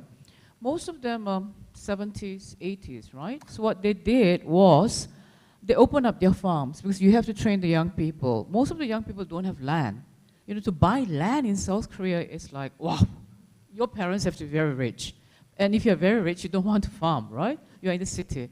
So what the farmers did was that these are the pioneering organic farmers, right? So they open up their land, they invite the young people, and in Korea, the young people who go into organic are actually very highly educated. Some of them actually have very high-paying jobs even. And they said, no, I don't want this life. I want to go back to organic farming. And what they do is, okay, where is the organic farming hotspots in Korea? Oh, that, where I'm from Asia office, and some of you have been there, Kwesan County.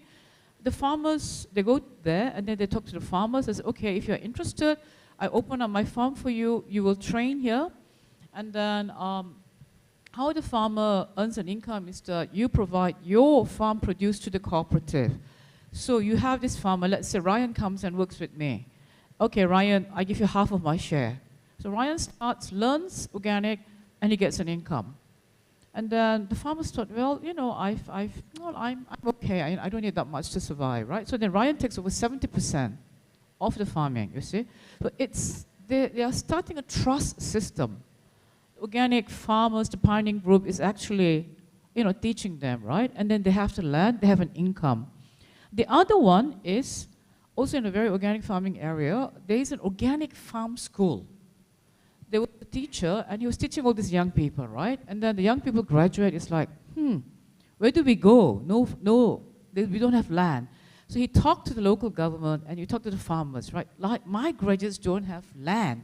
So would the village be willing to give us a free space of land? I cannot pay for that yet, but let's give our graduates a piece of land where they can work. So it's called the Youth Collaboration Farm, or the Youth Collabo Farm. It has become a very successful example. So the first graduates, they get 5 years to use that land to become productive, they earn a living, and then they buy land from the local county, which they actually get it quite cheaper. So they also they set up a trust fund as well. So what is that? The youth are getting this land to start and to make an income. They get 5 years to do that, and then they when they get their income, they buy their own piece of land. The next graduates come and work on the land for 5 years. So this is continuing. So if you don't get access to land, come on, unless your parents are rich, you cannot farm. So this is some kind of system, that's actually a sustainable system that is being set up in South Korea to invite the young people. And when there are organic farmers, the young people come to talk to you, to the organic farmers, right? The farmers say, okay, now we have to do something. We are retiring, but we give you our expertise, we give you our land, use it. And most of the farmers, what they're doing is that they actually put their farms into a trust that can be used for young people. So I think this kind of system should be set up to invite young people to start organic farming. Thank you, Jennifer, and thank you. What was your name, the first one? Thank you. Yeah. No, but looking a little bit into a deep change. I work with indigenous people in northern Norway, the Sami people. They don't have the concept of ownership of land. It belongs to the commons. So, I mean, we couldn't do that tomorrow. But access of land, as Jennifer is saying, is the key question in all continents. So I think we need, in the bio-organic district, look at the problem and see what we can do, maybe together with Uwe or a professor there. Could we think about indigenous people, how they are treating the land, respecting the land, without ownership? Because this land is going to be more and more expensive all over the world. So we need to do something there at a deep level. Other comments? If you have something, Cesare, to add about the desert and dryland organics agricultural network, because please, if you have particular point of view, we can underline in this debate also. Cesare, please. Very shortly, I was inspired, you were asking what we can say in terms of strategies. I was inspired by the difference between the presentation from Uwe, which was a very academic, and I am an academic, and very full of very interesting concepts, and the living lab situation where organic districts show through movies, through narratives, what they are. And these two things are not disconnected, and I think we should use the knowledge that we produce as a back office type of activity. We should not communicate complex. We should not communicate graphs and like that to the people who wanted to enter and who wanted to have answers from the biodistrict. We should communicate the examples, movies, like the Farms for Arms was inspiring a lot. You say a lot of things with in 5 minutes, which are a distilled knowledge, which comes from a lot of studies on the background, but we should communicate more this type of practical examples, which have a very, very strong impact, because there are a lot of questions from people which organic districts can answer, but we have to give this answer in a very palatable way, not too complex. Otherwise, we put them off. This is a thing which made me think about the meeting of today. Thank you, Cesare.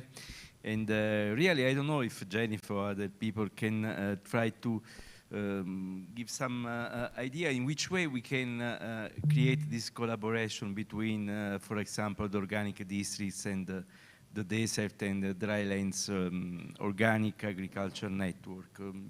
Which kind of activities we can develop together?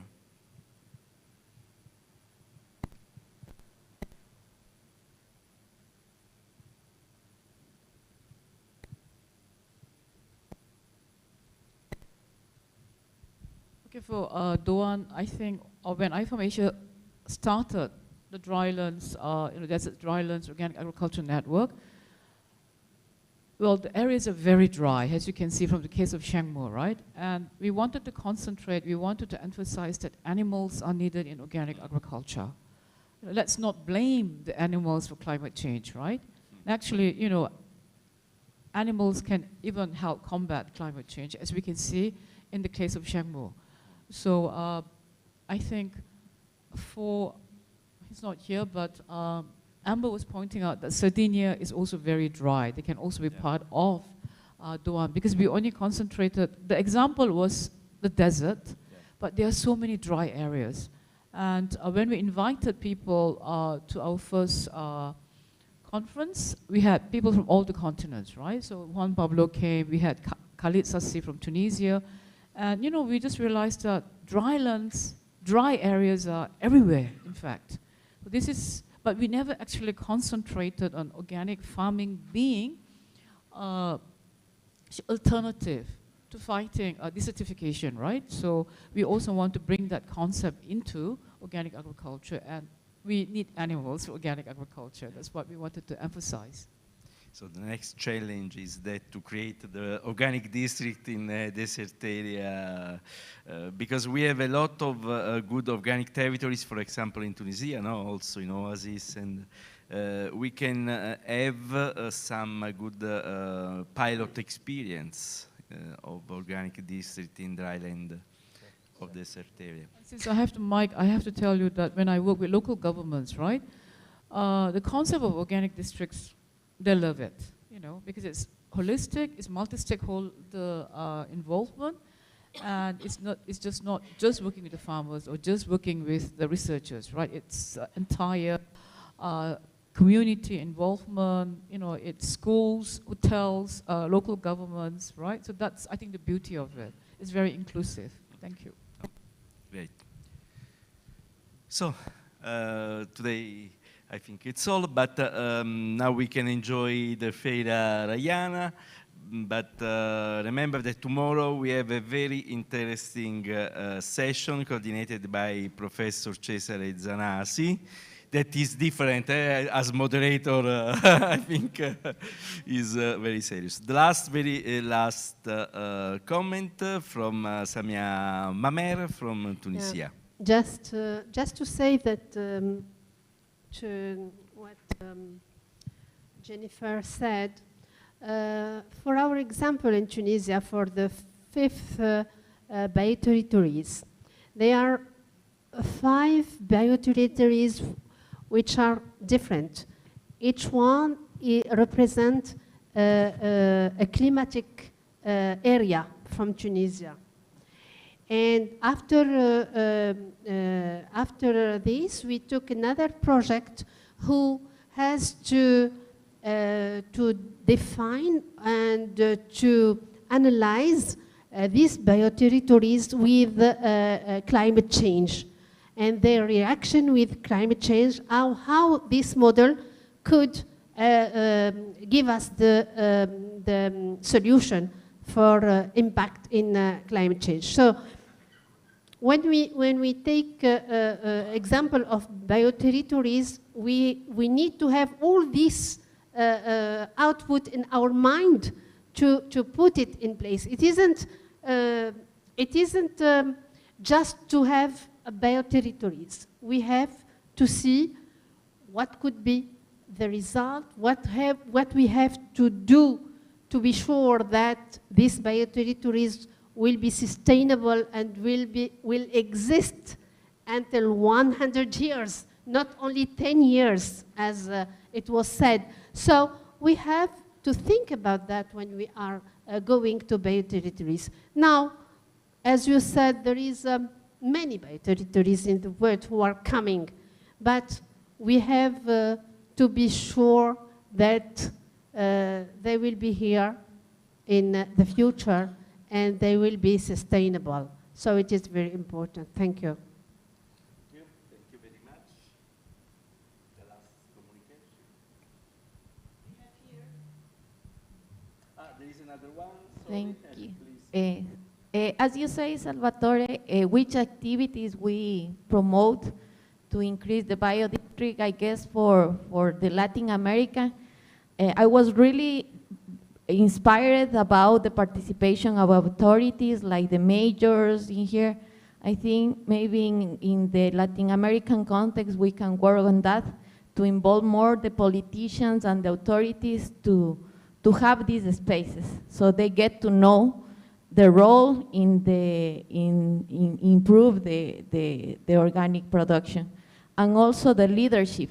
In many of our countries, we don't have associations for organic producers and the young people that want to take that leadership. So I think, okay, creating these spaces will help us to have the first steps to bio district. Oh, great. This of the leadership is one of the very important topics. And of course, it's not easy, the involvement of the public, of the mayors. Here we have Armindo Giacinto, but we have other example, Professor Cilento. In many places, it's not easy, but we have tried to do it because it's important, the involvement of the public in the organic districts. So thank you. Thank you very much.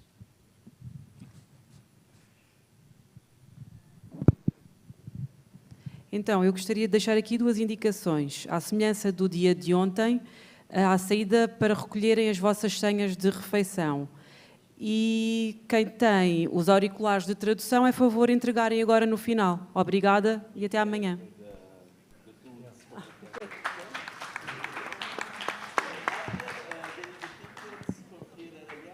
Na saída. Na saída. Okay, perfect. Thank you very much. See you tomorrow.